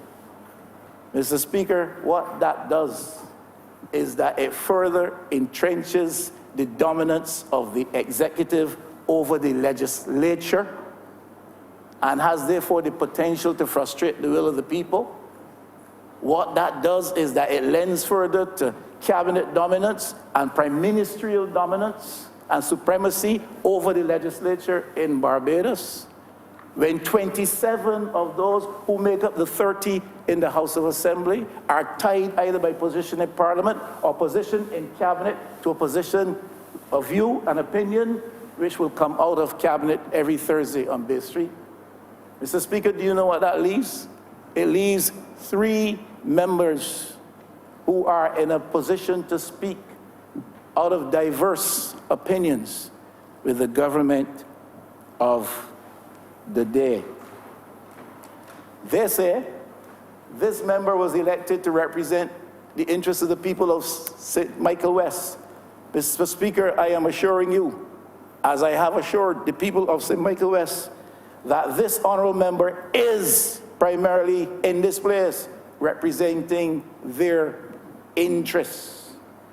He represented it for 10 years when his party at that time was in opposition, and he was not even a member of the House of Assembly.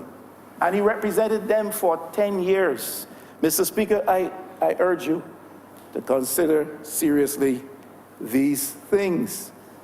I believe I was the first member to respond to an emergency or house fire since the May 24th election. I was the first.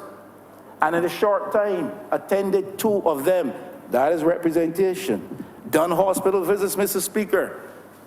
Gone to funerals, Mr. Speaker. Written many a testimonial, Mr. Speaker. Found a couple of jobs, Mr. Speaker. Met with individuals and constituents before and after my crossing, Mr. Speaker, just to ensure that their interests were being taken. Mr. Speaker, I'm talking about abuse of our institutions, because this measure is brought here to prevent abuse of our institutions, the central bank, the facilities for financing government debt.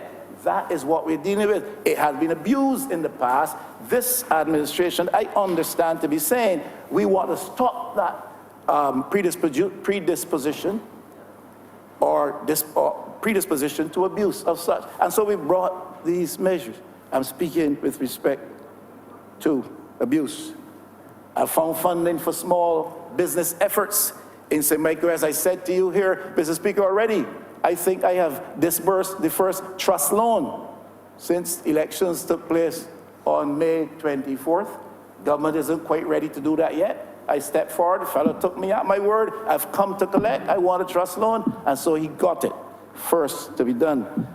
I've done sponsorship of sporting events, youth and summer activities, just like every other member, I am sure, on the other side. Mr. Speaker, I'm representing the interests of the people of St. Michael West. So how can you represent them from the opposition? Well, I did it when I was not even... On a point of order, Mr.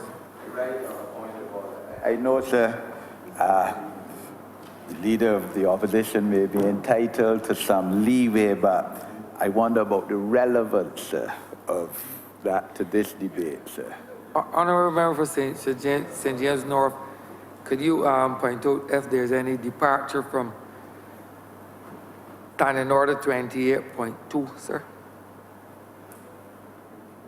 Which addresses that issue to which you have arisen on your point of order. Give me that, sir. Honourable Member. No, but sir, we're debating the central bank act combined with a financial and audit management. We're not debating here. And there'll be time for that in other aspects of debates before Parliament about what each one of us have achieved, you know, in terms of our constituency. So, you know, I just point that out, sir, that the leader of the opposition, honourable as he is, should stay on course in terms of relevance, sir. Continue. Thank you, Mr. Speaker. The Honourable Member for St. Michael North East, the Honourable Prime Minister,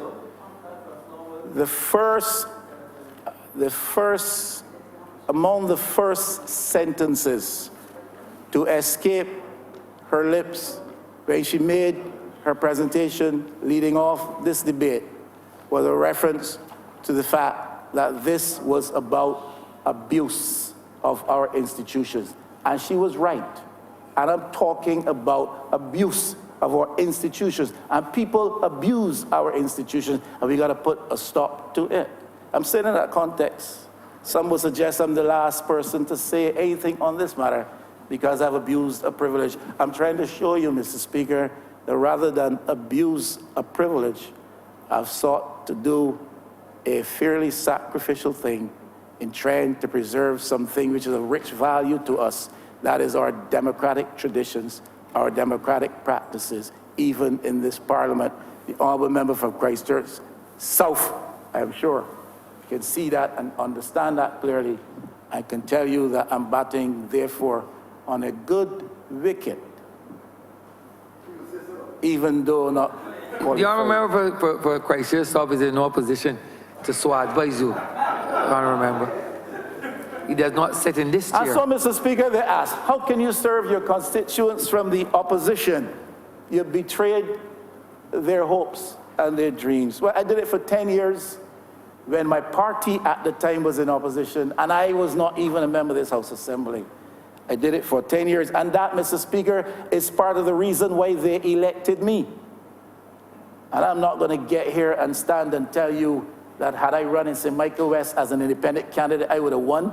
I think there's only one person in this whole honourable house who could stand up and make a boast like that, one single. none other than the Honourable Prime Minister.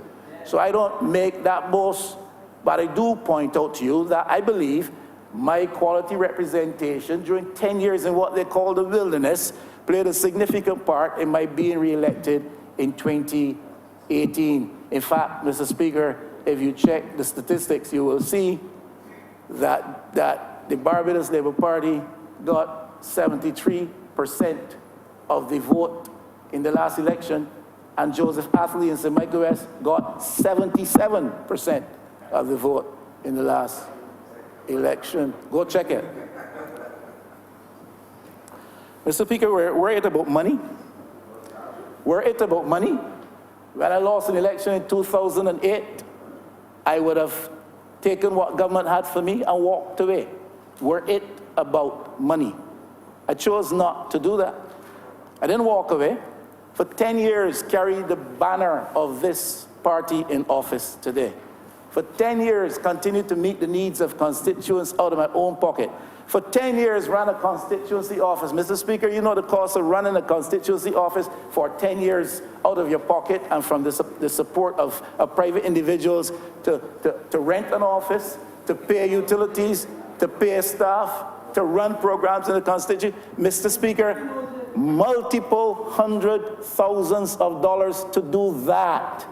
A man who is driven by the instinct of getting all that you can and being opportunistic about privileges that come your way to your own pecuniary and material advantage would not do that, Mr. Speaker. I would want for you, Mr. Speaker, to identify 2 or 3 who in past, having been in the wilderness for 10 years, spent their money every day of those 10 years to keep a constituency going without help from government, without help from the party. And that's not a criticism of our system. That is a defense in the face of a charge that some have levied. So you can calculate. Mr. Speaker, you know I've served the church. I've served the people through the church. Served the people of this country and this region through the church for 30 years. So many in Barbados have come to me for services, Mr. Speaker. You would notice you live close. Well, not live close. Your constituency is close to where I serve as a base. Not a single cent charged for a service done for or in the name of anybody. Don't know them, sometimes they come from St. John. Don't know them, sometimes they come from St. Thomas. Do not charge them a cent for anything. And yet this poor soul is driven by a consideration which has to do with having more money. Mr. Speaker, you know me, you know my circumstances, and before I wear out your patience, let me quickly tell you, I don't live on a large acreage, don't desire to. I do not live in resplendent circumstances of luxury such as are associated with those who have just left these chambers. I don't live in that kind of circumstance. I don't drive the biggest vehicle in this country. Never sought so to do, Mr. Speaker. You know me. You come from where I come from. So tell them whether they come from the university, whether they are D's or whether they are infuriated B's. They do not know the honourable member from St. Michael West if they think he's driven by those kind of considerations. Tell them that, Mr. Speaker, you serve a lot of them. And then, Mr. Speaker, I'm going to quickly finish because I'm wearing on your patience and you're checking your laws. That is correct. Mr. Speaker, that is correct. A senior reporter can say of the leader of the opposition, he's driven by money considerations, and he's gone after an opportunity that provides him with the second highest pay in the Parliament of Barbados. Second highest pay in the Parliament of Barbados. This is a senior reporter in Barbados in 2018. Does not know that every single minister in this Parliament works for more money than the leader of the opposition. Does not know that. Does not know that, Mr. Speaker. Does not know that the salary of the leader of the opposition is the same as the salary of the Speaker, the Honourable Speaker of the House of Assembly. And you know, Mr. Speaker, it was rumored widely that the Honourable member for St. Michael West would have been chosen as the Speaker in this Parliament.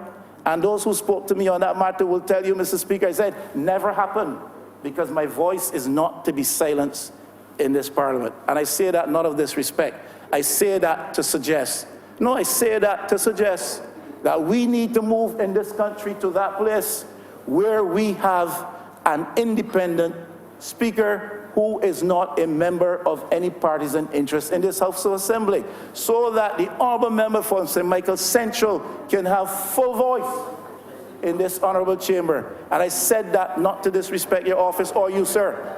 I said that because we need to move to a situation where the honourable speaker of this chamber is a non-elected member coming from a constituency. You know, I'm going to be finished, Mr. Speaker.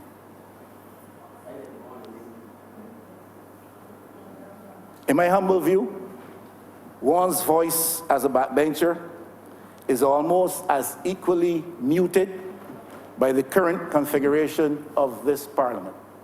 If you serve in the backbench of this parliament with this configuration, where cabinet so dominates here, this space, your voice as a backbencher is almost as equally muted as that as the person who sits in the chair or the person who is chairman of committees.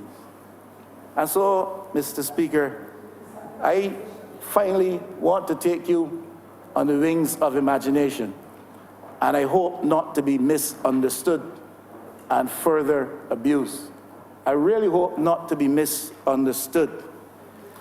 Consider, Mr. Speaker, the proposal for legislation to prevent the crossing of the floor in this House of Assembly, especially as it is currently configured.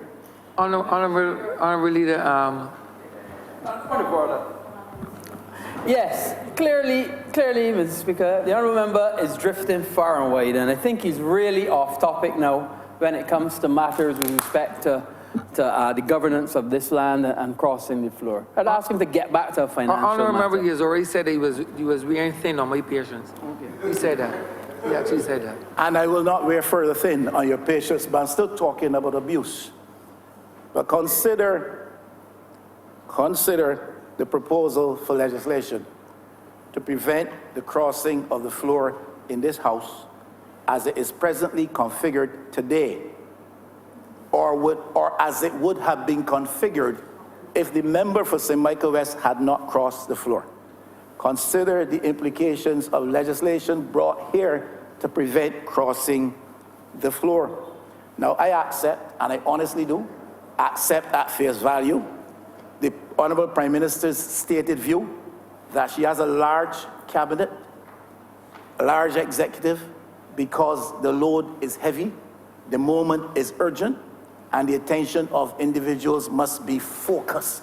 I accept that at face value.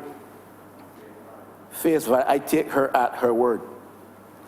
But it is also politically prudent to recognize that by appointing a large cabinet, you are locking persons into a position in the hope that you can offset any disposition to cross the floor. Honourable member. Yes, I'm going to finish. Honourable member, could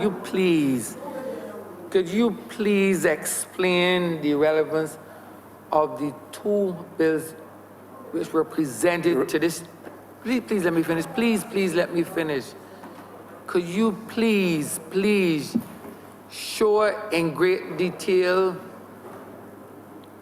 the relevance of what you are currently saying to this honourable House relative to the two bills that have been presented in relation to the central bank, etc. Could you please?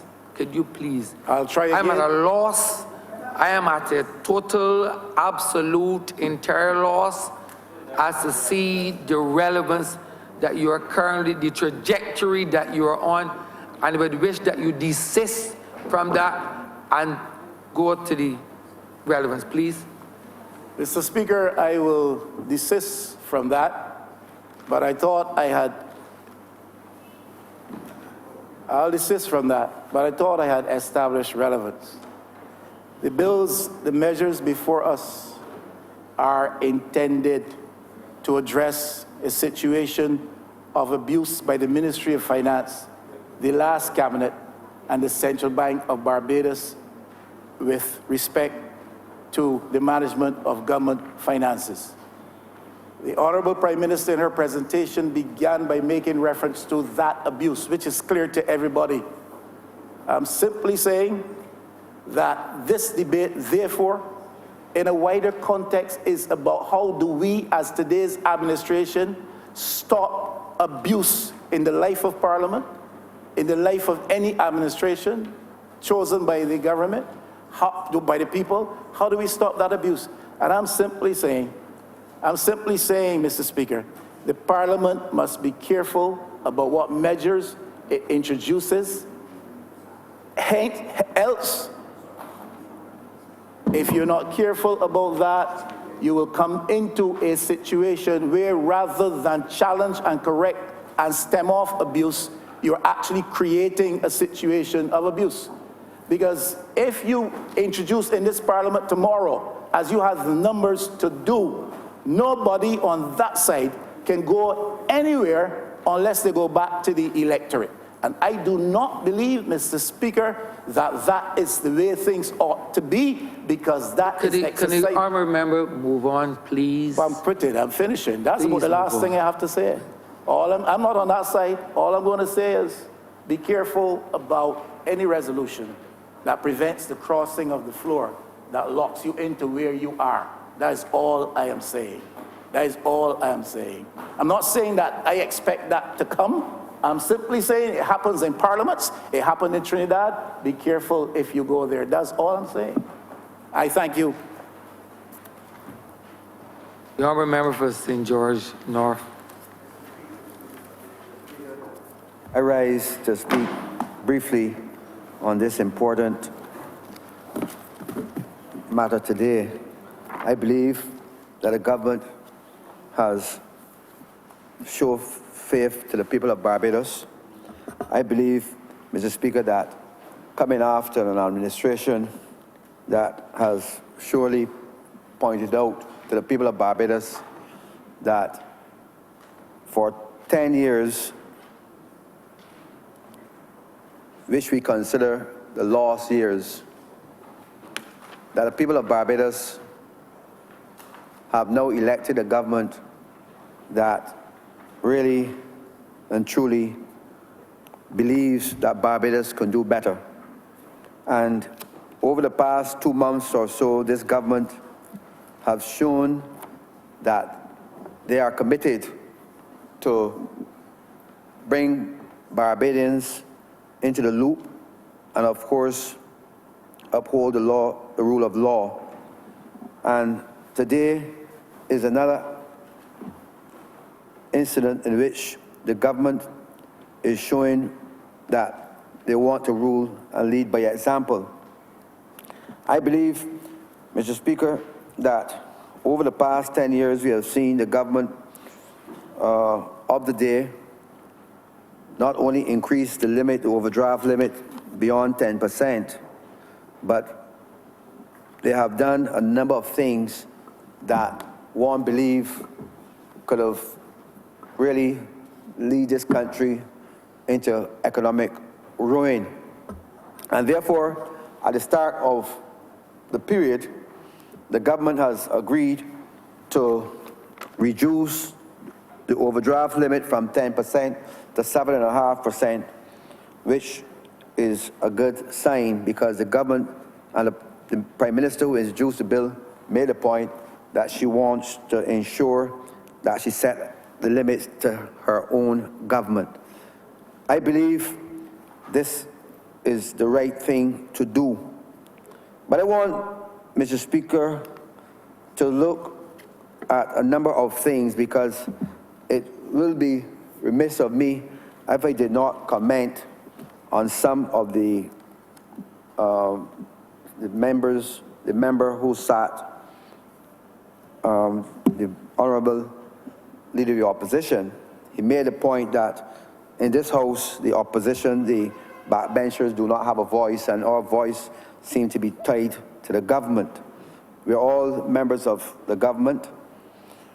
I sit on the back bench, but of course I have always had a voice, and my voice has always been heard, and nobody has asked me to speak. Nobody has said to me, you have to speak on this line. I think it is true that the honourable member was elected as a member of this party. It is true that I am on record of saying, I've said before, so I'm not sure if the member was referring to me, but I have said in an interview sometime after the election that while I was at university, I wrote a paper in my political science class that in order, if you're elected a member of the political party and you want to cross the floor, that you should go back to the people. And I stand on that. I firmly believe that if a member is elected as a member of a political party, that if you want to cross the floor, that you should go back to the people. And I said that is on record, and I said that, and I still stand by that. I firmly believe that that is a moral view which I have taken, and I will remain that. I sat through 10 years of opposition. I spent my money like anybody else. I performed the service for the opposition, and I did what I have to do. But at the end of the day, persons must not continue to carry a beef. The Prime Minister has the right to appoint her cabinet. And the opposition, the then government, because in the last election, Mr. Speaker, we heard the government coming on the platform in this country talking about persons who are wealthy, persons who have, who by virtue of their birth was born in a more luxurious position than others. I believe that all of us come out of the same relationship. We're all from, well, our background. Certainly are poor, from black people, out of slavery. It is true that through education, some of us have inherited and have gone on to do better. And therefore, when the honourable member talking about some people with large estates and persons who have just left the chamber, I presume he is referring to the leader of the government. And I think it is unfortunate that we still continue to believe that bloodline and that type of nonsense that the public has spoken, that we still continue to raise it.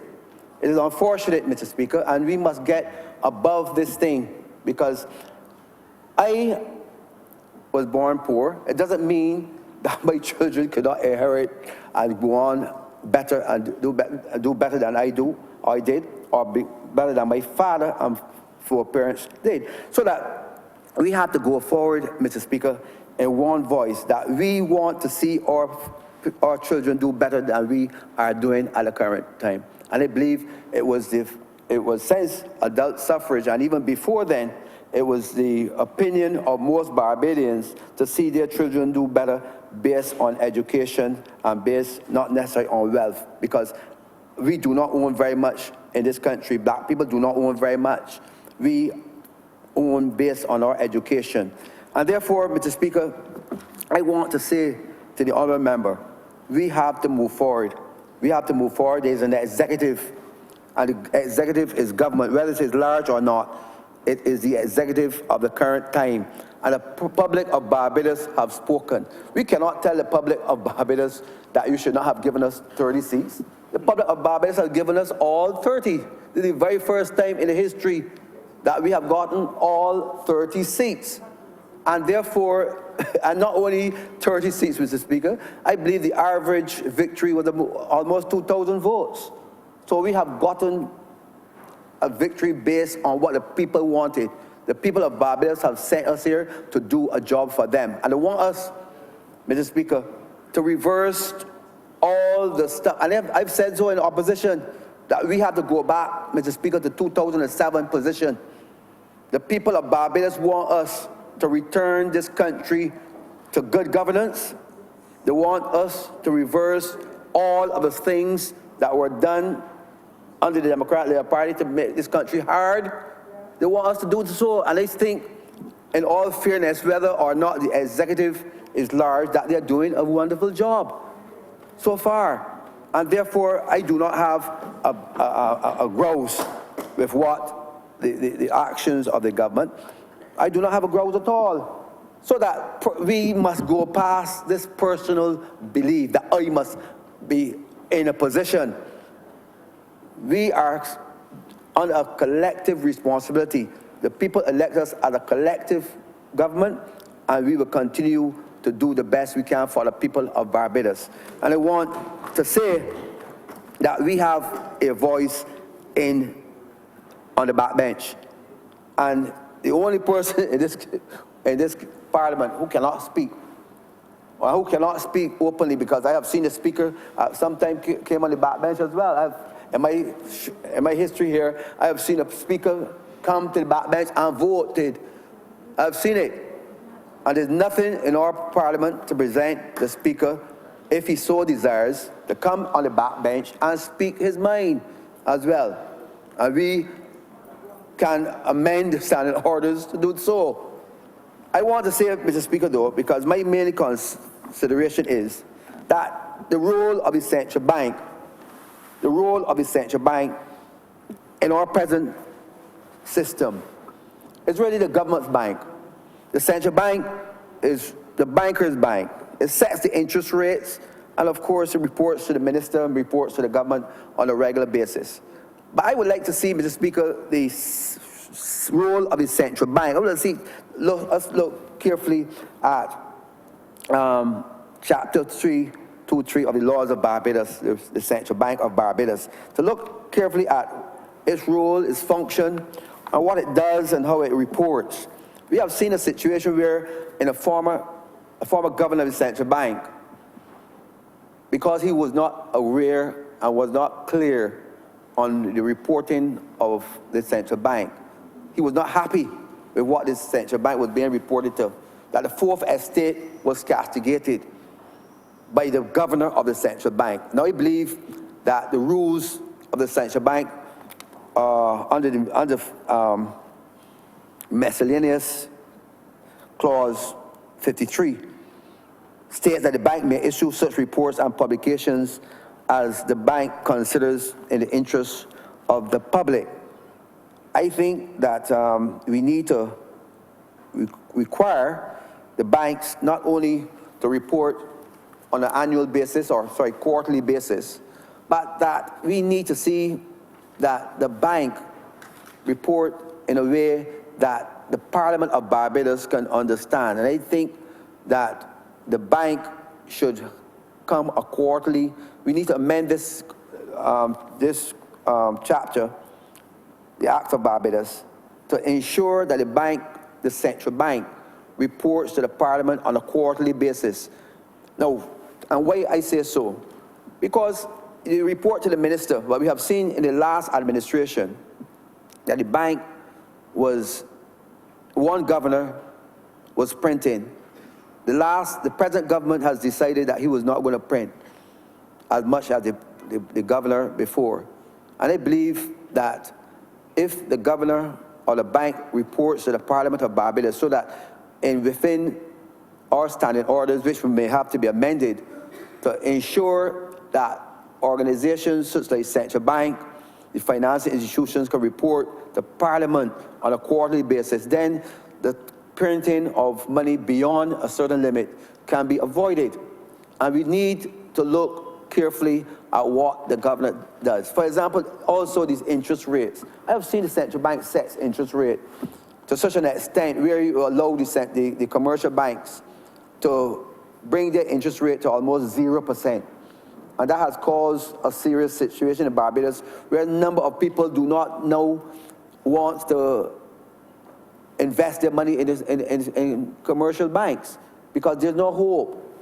And this is what the governor of the previous governor has done, set the interest rate to such a low level that people do not have the confidence today. And they're asking themselves, are we banking at commercial banks or is it a financial institutions? Because most of the banks today, people may only deposit their money with the commercial banks only for safekeeping, but they do not necessarily hope to gain any form of interest at all from the commercial banks unless they have long-term investment like fixed deposits and other type of things. So I would like to see us within this period to look carefully at the role and the function of the central bank in a modern Barbados, and to encourage and to put in legislation a system where that the government of the day, whether it is this government or future governments, that you ensure that the central bank does not go adrift as what has happened in the past. I want to say, however, sir, that we have a good central bank. I don't want members to feel that I'm criticizing the central bank to a point where it goes out there that the central bank is a bad institution. I think it is a good institution, but there are certain directions that need to be cleared up within this act. I think we need, after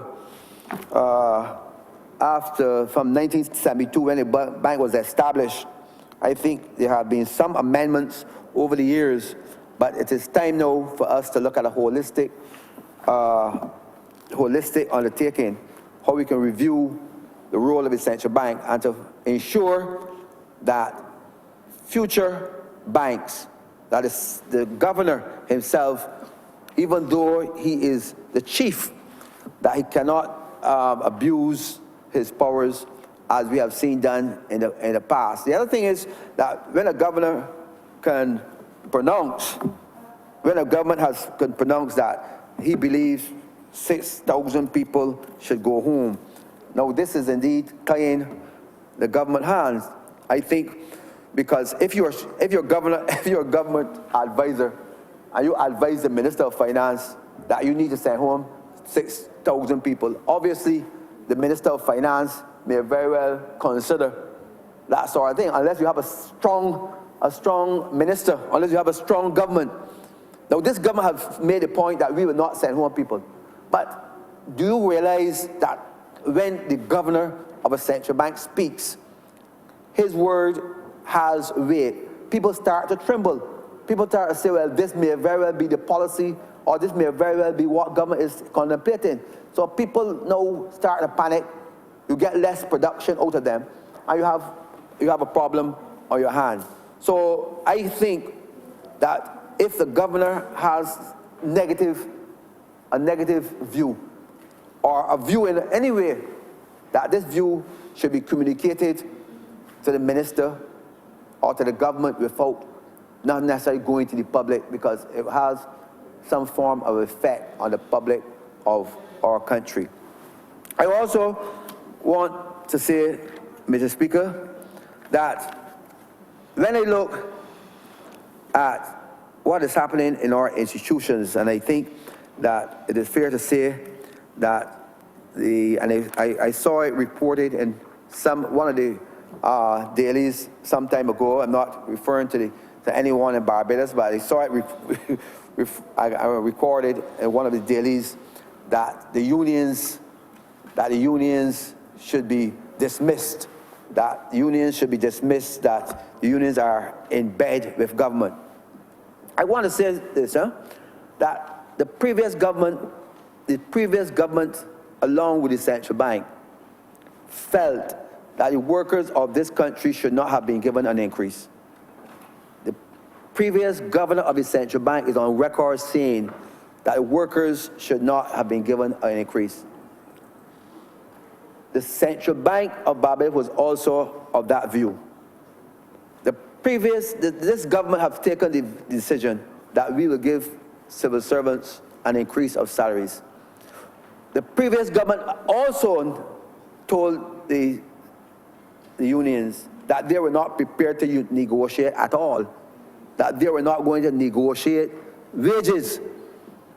So therefore, point of order? Simply, Mr. Speaker, wanted to ask as to the relevance.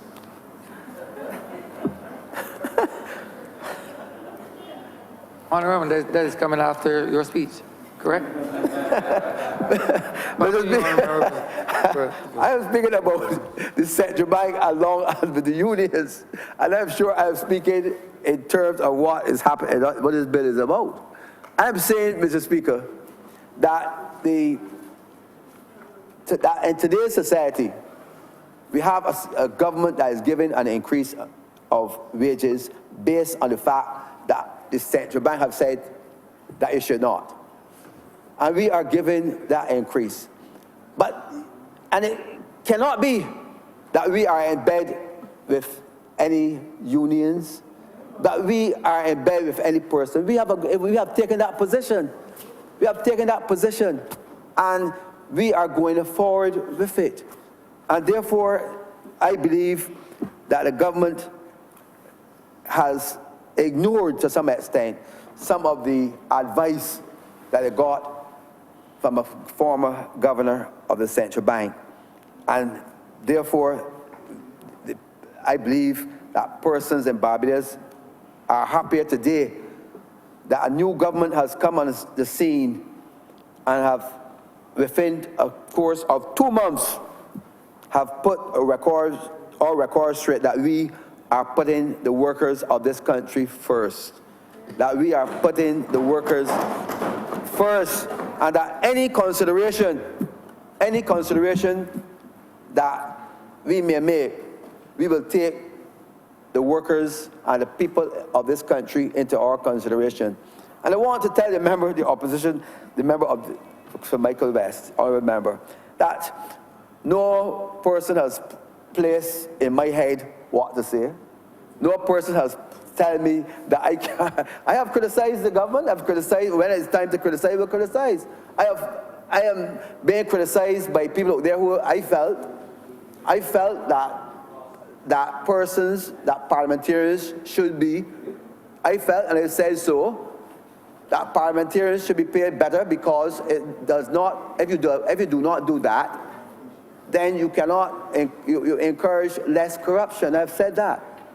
I've said that we need to do so, give better remuneration to our constituency offices, to our people, and we are doing just that.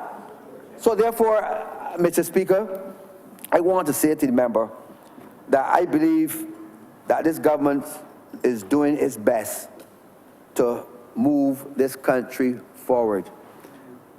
2 months is not a long time. 2 months is less than 60 days.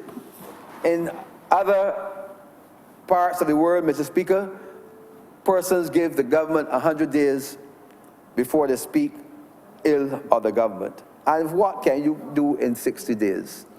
The government must get a chance to move forward, because a number of, I know people out there complaining, and the member said that he is trying his best to do a lot of things in his constituency. I agree with him, because only yesterday I was in Bruce's Gap, and I'm sure the member knows Bruce's Gap. I am sure the members know that there are 2 old people sitting at old people's home, at person's home in Brewster's Gap, that he is supposed to attend to. I am sure he knows that.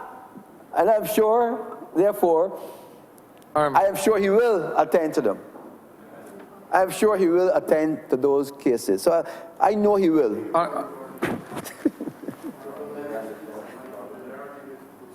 That is quite true. But then he misleads the House by saying that he knows I will deal with this matter of the elderly in Brewster who are homeless at the time. I would have the honourable member to know that that is inaccurate. I am already dealing with it. Have addressed correspondence to the NAB, have addressed correspondence to the Ministry of People's Empowerment and Elderly Affairs, drawing the plight to those government agencies. And I am sure the honourable member for St. Thomas, who is touched with one of the best hearts that I have ever known, will address that matter.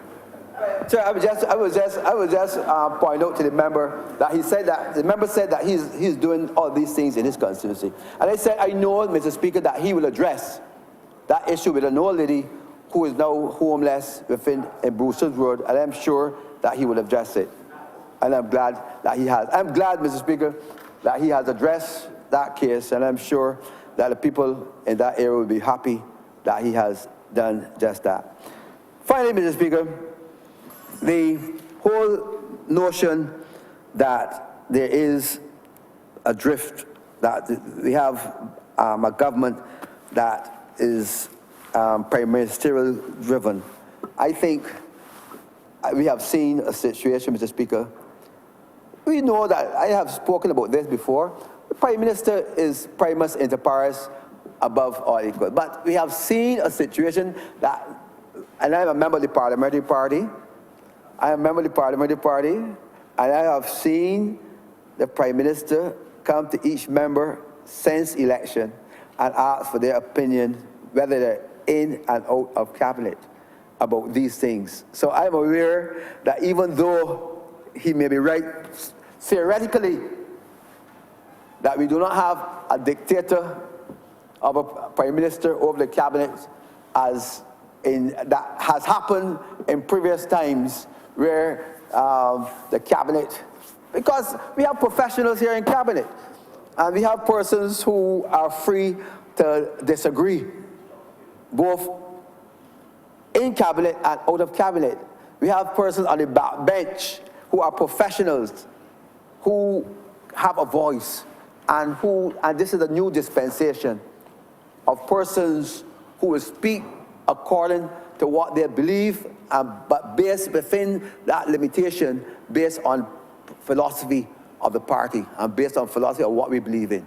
So that even though we have a voice, one must come across as, we must come across as a party unified to go forward. Because wherever there is chaos within a political system, you have problem. And we must, as a government, be united behind our leader. Thank you. I'm obliged to. Honourable Member for Christchurch East Central. Mr. Speaker, I rise to support the amendments to the Central Bank of Barbados Act, Cap 323, as well as the amendments to the Financial Management and Audit Act, Cap 5. Today is a day where the people of Barbados must now recognize that, having announced our intention to restructure our debt, Mr. Speaker, that effectively what we are doing in this chamber this morning is to signal to Barbados, to our creditors, effectively the start of our debt restructuring exercise as it relates to the domestic component of that debt. And these two amendments, Mr. Speaker, were introduced by the Honourable Prime Minister, the member for St. Michael North East, in her role as Minister of Finance. And in her absence, Mr. Speaker, I just want to indicate that I will be wrapping up the debate on her behalf.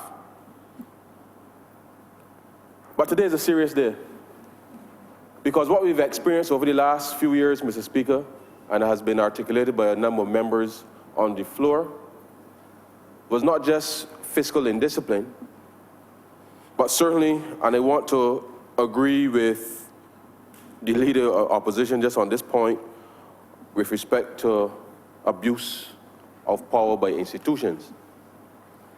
And as a former central banker, Mr. Speaker, I stand here still bemused as to how this entire episode manifested itself, because the bank that I worked at and I honed my skills as an economist is certainly not the bank that operated in the last few years.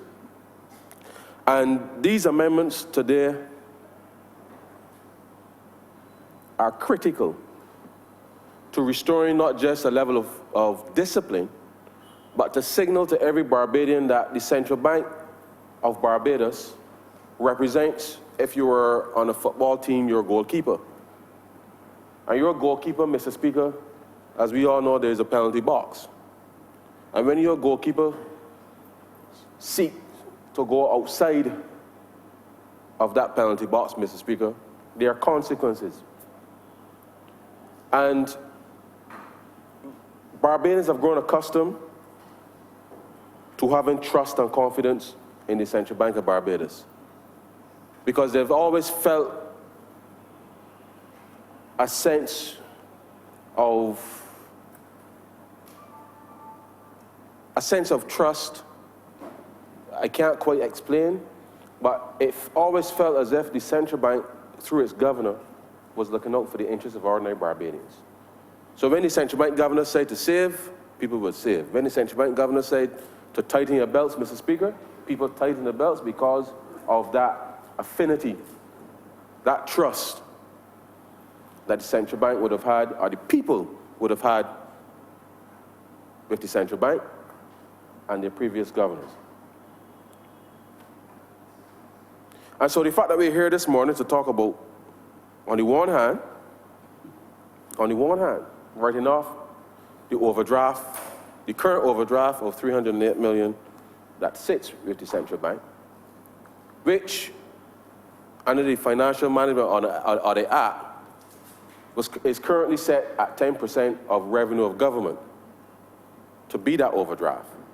Nothing at all wrong with that, because as government goes about its normal operations, as any business would, you have an overdraft facility, and you will draw on that facility as required, as cash flow may be tight at certain points in the year, but at the end of the year, you will resolve your overdraft with your financial institution. So perfectly legal according to the normal operations of government, Mr. Speaker.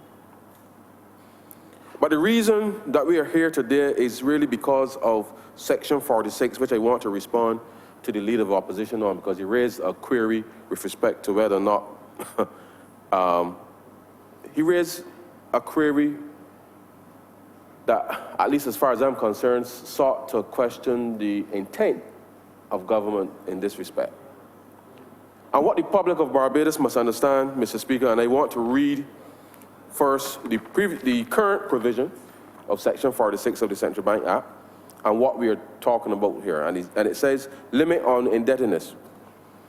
And the current provision says the bank may purchase, hold, and sell notes, bills, securities, and other evidences of indebtedness issued or guaranteed by government, its institutions, agencies, and statutory boards which were publicly offered for sale and form part of an issue which is being made to the public at the time of acquisition by the bank. Again, under normal circumstances, the kind of discipline that Barbadians would expect from its government and the kind of trust that it had in the central bank, no problem. Because once people are operating within a framework of understanding that monetary policy must be consistent with your exchange rate policy, Mr. Speaker, then a central bank, in effect a goalkeeper, Mr. Speaker, you don't run outside the 18-yard box, because you know where your boundaries are with respect to the state of play, Mr. Speaker. But the amendment that we're introducing here, and I want to make it clear to the Leader of the Opposition and to the country, that, and it states, the bank may in any financial year purchase or otherwise acquire on a primary issue notes, bills, securities, and other evidences of indebtedness issued or guaranteed by the government, its institutions, agencies, and statutory boards up to a nominal value of 10% of the estimated expenditure of government in that financial year, or such other percentage as the House of Assembly may from time to time by resolution approve. And the significant difference here is that on the one hand, with the current provision, the central bank sought to go about in some way with the previous government to purchase securities to help finance government's runaway expenditure. And as I heard the Honourable Prime Minister ask the members of this House this morning, where is all this money gone? Because having printed it through Section 46, Mr. Speaker. There was simply no control. And at the current levels, with respect to where the central bank now holds securities of varying forms for the government, it exceeds that said 10% of expenditure if you take the measure. But here's the thing, Mr. Speaker, and this is what is particularly important, and it is a signal to the country, it is a signal to the creditors to whom we now start to negotiate. Because as we seek to restructure our debt, there must be clear evidence that the government of Barbados, Mr. Speaker, intends to ensure that it has the current or the appropriate legislative framework that provides a signal to the country, a signal to the market that things are in order. And so the specific provision here with respect to or such other percentage as the House of Assembly may from time to time by resolution approve is to make sure, Mr. Speaker, that any time the central bank, throughout the normal course of operations, starts to hold any level of security, so whether it is bonds, treasury notes, treasury bills, debentures, whatever they are, that any time that limit starts to approach more than 10% of government's expenditure, in order to go forward, Mr. Speaker, the Minister of Finance must come to this House, this chamber, and say to this House and to the country and to the world that it intends to move that percentage. And the reason for that, Mr. Speaker, is to give a clear signal to the market and an account for the fact that if you find yourself at any point in time in trouble, that you must do things that stand in the light of day, Mr. Speaker. And this government intends to make sure that it maintains the trust and faith of the people of Barbados, because if you can't do it at 12 o'clock, you shouldn't be able to do it at midnight. Mr. Speaker, the people of this country have been calling for transparency. And you cannot allow a situation to preside where the country's finances are in crisis, and there are elements that are doing things that are contrary, Mr. Speaker, to good governance. And let me just reiterate that there's nothing sinister about this provision, because this provision exists in Jamaica and in jurisdictions that, and mind you, in Jamaica, because of their floating exchange rate, this is required. But because we intend to maintain our fixed exchange rate, Mr. Speaker, as I said, your monetary policy must be consistent with your exchange rate policy. So this is a signal to the country that what transpired with the central bank and the last government will not happen again in this country to the extent that it did. Now, Mr. Speaker, as we know, from time to time, things may happen. Something unfortunate might happen. There may be a national emergency. And if such conditions exist at any point in the future, then the members of this parliament from henceforth should come to this parliament and say to the country what it intends to do with respect to this in the event of an emergency. So there's nothing sinister about the intent of this, Mr. Speaker, because you must always give yourself room, Mr. Speaker, room. But this specific provision is designed to make sure that what obtained in the past should not happen again. And what any government should seek to do at any point in the future is always come clean with the people of Barbados. The leader of the opposition, Mr. Speaker, also raised questions about private bondholders. And it is interesting because I don't recall which member raised the point. But we all remember some years ago, about 2 or 3 years ago, when the minimum deposit rate was lowered to 0.1%. And very shortly after that, the said Central Bank of Barbados started to promote these savings bonds. That the people of Barbados, having recognized that their minimum deposits had been pretty much diminished to zero, were then marketed at 5.5%.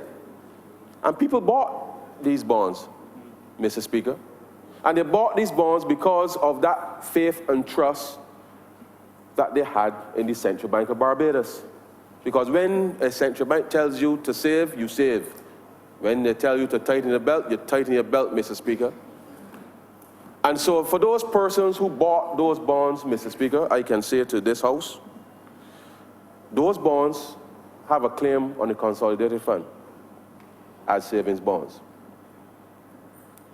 And this government, as part of the debt restructuring, has given a commitment that those bonds we shall honor.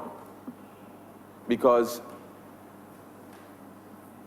to a large degree, persons did not have the kind of information that they needed to have before purchasing those bonds. And it's unfortunate, very unfortunate, Mr. Speaker, because in other jurisdictions, somebody will be up in St. Philip for withholding such information. But that time will come. But that is not the subject of this debate today. But it is important because in good faith, Barbadians who work hard, you may have some of your constituents in St. Michael Central who might have purchased them because they were very lucrative. You're not getting anything in the banking system. Furthermore, they're charging you to keep your money. And so people looking for somewhere to put their money bought these bonds. And so the assurance I can give from the Ministry of Finance with respect to the savings bonds is that we shall ring-fence them to make sure that they stay beyond the confines of the debt restructuring. However, let me just indicate there may be a cap depending on the entities, but we intend to make sure that as much as possible that those persons who purchase such bonds, that they fall beyond the remit of the restructuring. And that is important simply because some of those persons were misled. They were misled. And I don't take any pride in saying that, Mr. Speaker, because as I said, I'm a central banker. And it hurts me to have to admit that. But, Mr. Speaker, the price or the cost of credibility. The cost of credibility in the context of how we maintain our fixed exchange rate, the manner in which the central bank operates with the public. This is where now, in a sense, we now have to, we are confronted with the fact that this is now July, the 4th month of the fiscal year, which starts in April. And we are here to effectively write down almost $308 million in an overdraft facility. Because under normal circumstances, Mr. Speaker, under normal circumstances, when the appropriations bill is laid in March, under normal circumstances, a responsible government will clear its overdraft. A responsible government will clear its overdraft at the end of the fiscal year. That obtained when I used to work at the central bank.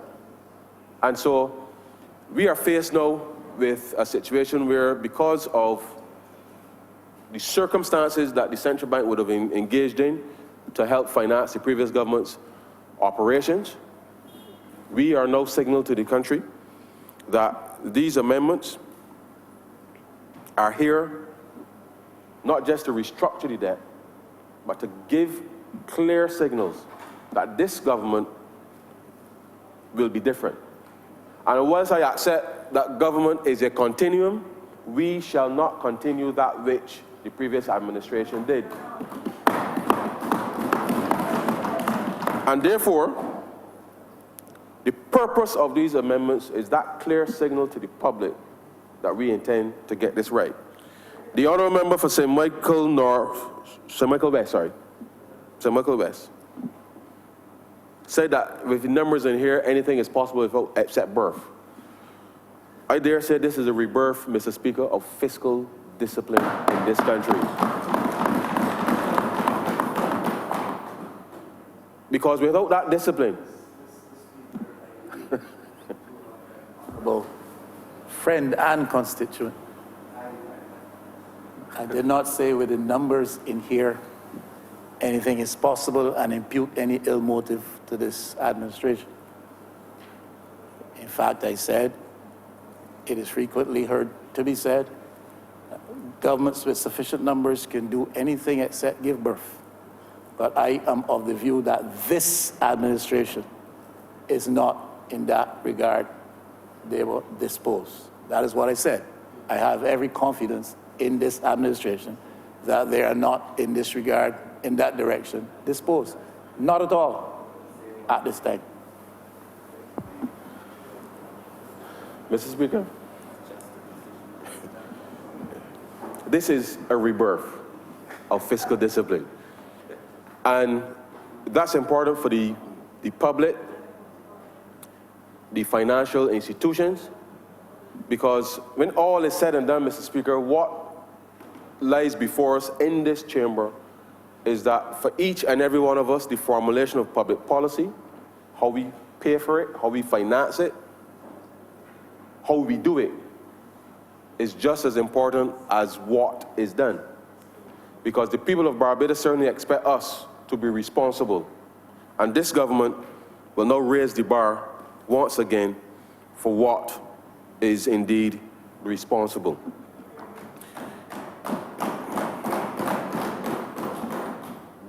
Mr. Speaker, we in this country are about to embark on a journey. And I know we have further work to do this afternoon in this honourable chamber, which will signal part of what we have to do. But for the benefit, through you, Mr. Speaker, of the members of this House, and certainly the rest of the country, this government takes its role very seriously in the way that we do things.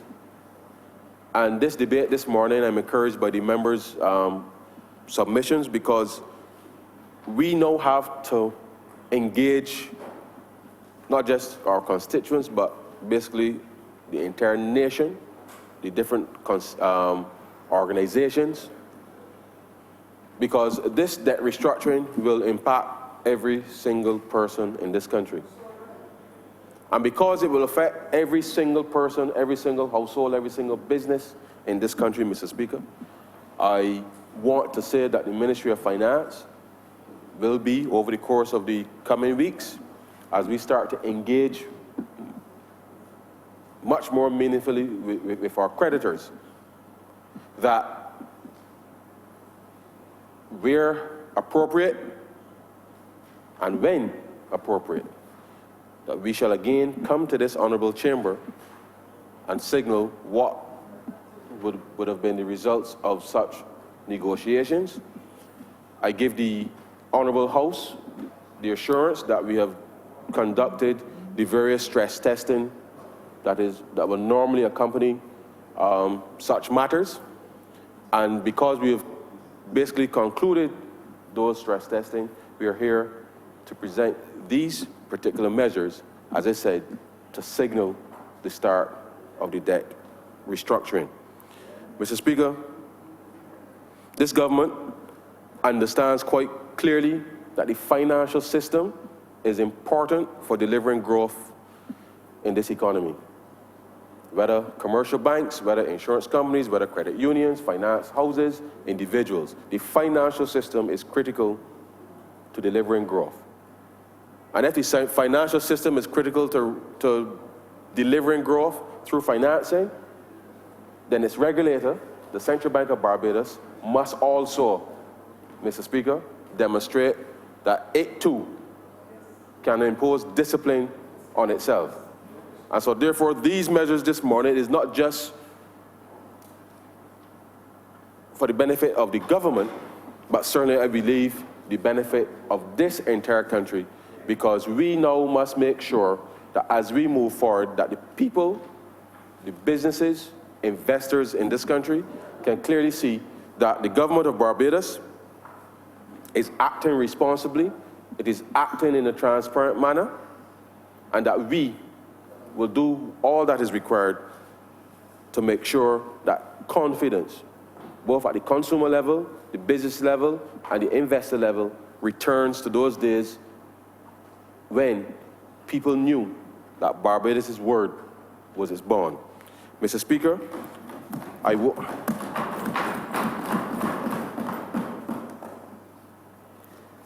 with those few words, Mr. Speaker, I beg to move that you do, no? Oh, sorry. I beg to move that the bill be read a second time.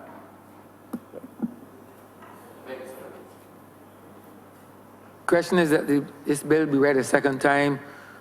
All those honourable members in favor, please say aye. Those against, please say no. We think the ayes have it. Mr. Speaker, I beg to move that you do now leave the chair and the House resolve itself into committee for further consideration of this bill. Question is that the Speaker do leave the chair and the House resolve itself into committee for further consideration of this bill. All those honourable members in favor, please say aye. Those against, please say no. We think the ayes have it.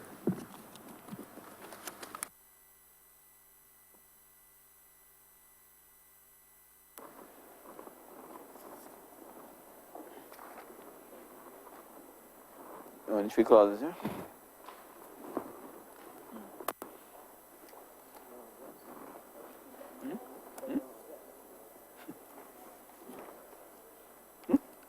Committee.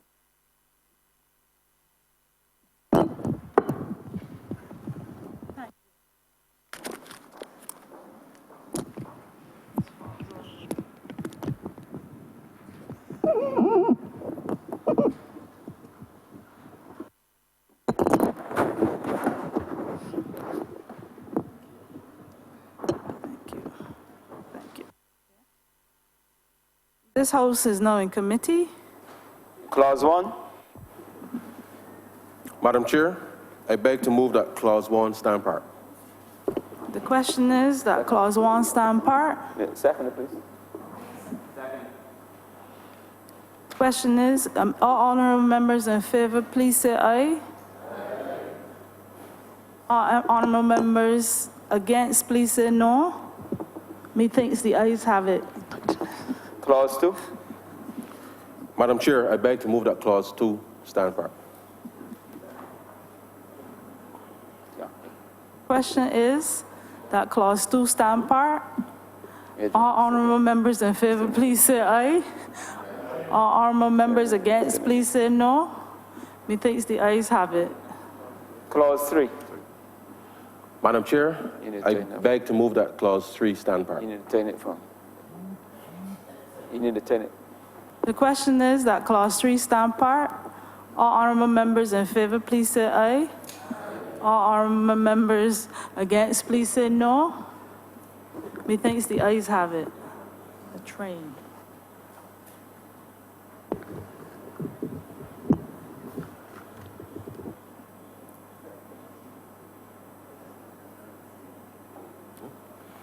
Madam Chair, I beg to move that you do not report to His Honour the Speaker the passing of this bill in committee.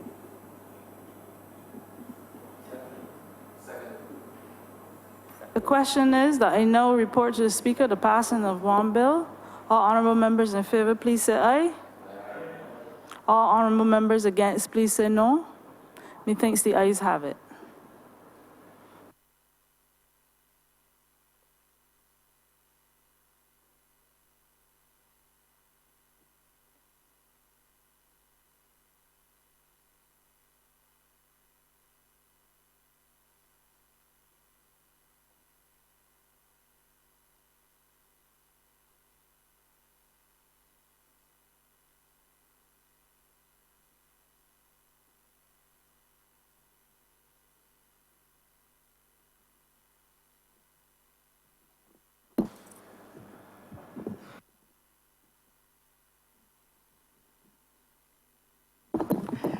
The chairman of committee has reported to me the passing of one bill into committee.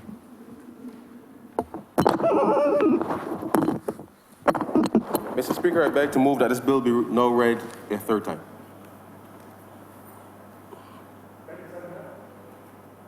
Question is that the bill be read a third time. All those honourable members in favor, please say aye. Aye. All those against, please say no. We think the ayes have it. Mr. Speaker, I beg to move that this bill be now passed and cited as the Central Bank of Barbados Amendment Act 2018, Cap 232. Question is that the aforementioned bill be now passed. All those honourable members in favor, please say aye. Aye. All those honourable members against, please say no. We think the ayes have it. This bill is now passed as cited, so cited. Number 4, sir. In the name of the Honourable Minister in the Ministry of Finance and Economic Affairs, to move the second reading of the Financial Management and Audit Amendment Bill 2018. Mr. Speaker, having agreed to the cognate debate on the Financial Management and Audit Act with the Central Bank of Barbados Act, I beg to move that this bill be read a second time. Second, please. Question that the bill be read a second time. All those honourable members in favor, please say aye. Those against, please say no. I think the ayes have it. Chair of the House and resolve itself in committee for further consideration of this bill. Question is that the Speaker do now leave the chair and the House resolve itself into committee for further consideration of this bill. All those honourable members in favor, please say aye. Those against, please say no. We think the ayes have it.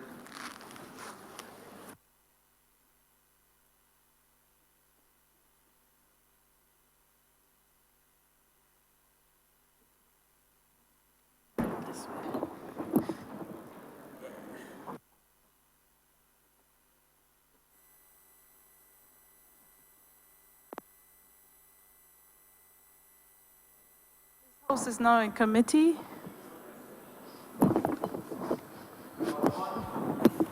Madam Chair, I beg to move that Clause 1 stand part. Question is that clause 1 stand part. All honourable members in favor, please say aye. All honourable members against, please say no. Methinks the ayes have it. Clause 2. Madam Chair, I beg to move that Clause 2 stand part.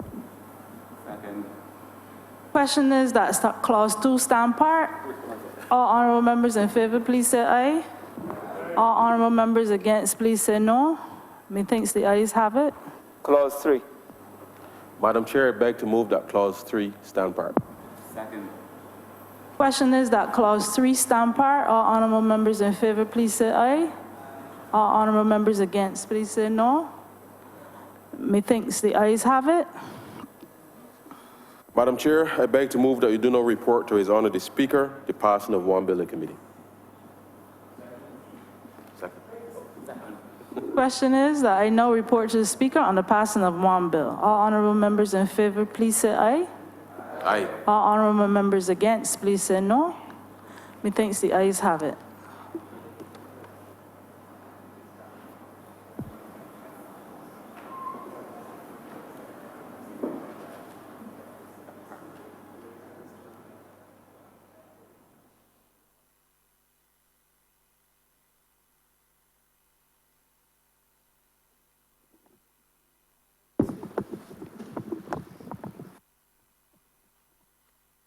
Chairman of committees has reported to me the passing of one bill into committee.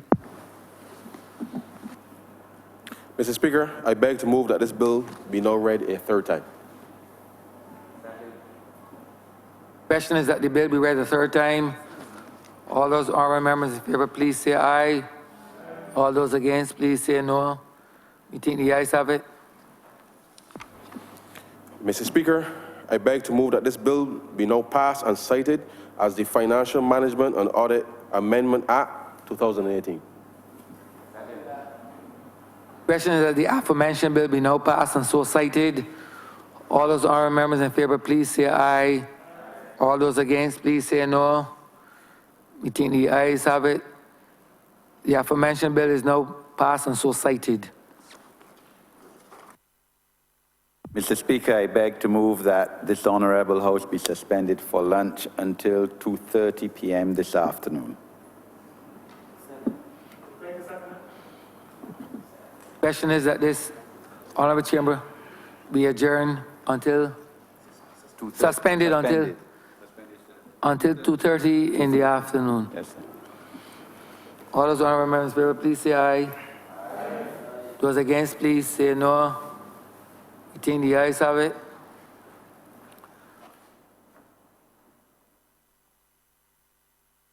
Prior to the suspension of this honourable chamber, I wish to acknowledge the presence of the former Speaker of the Parliament of St. Kitts and Nevis, Mr. Franklin Brand, and his son, Kiambu.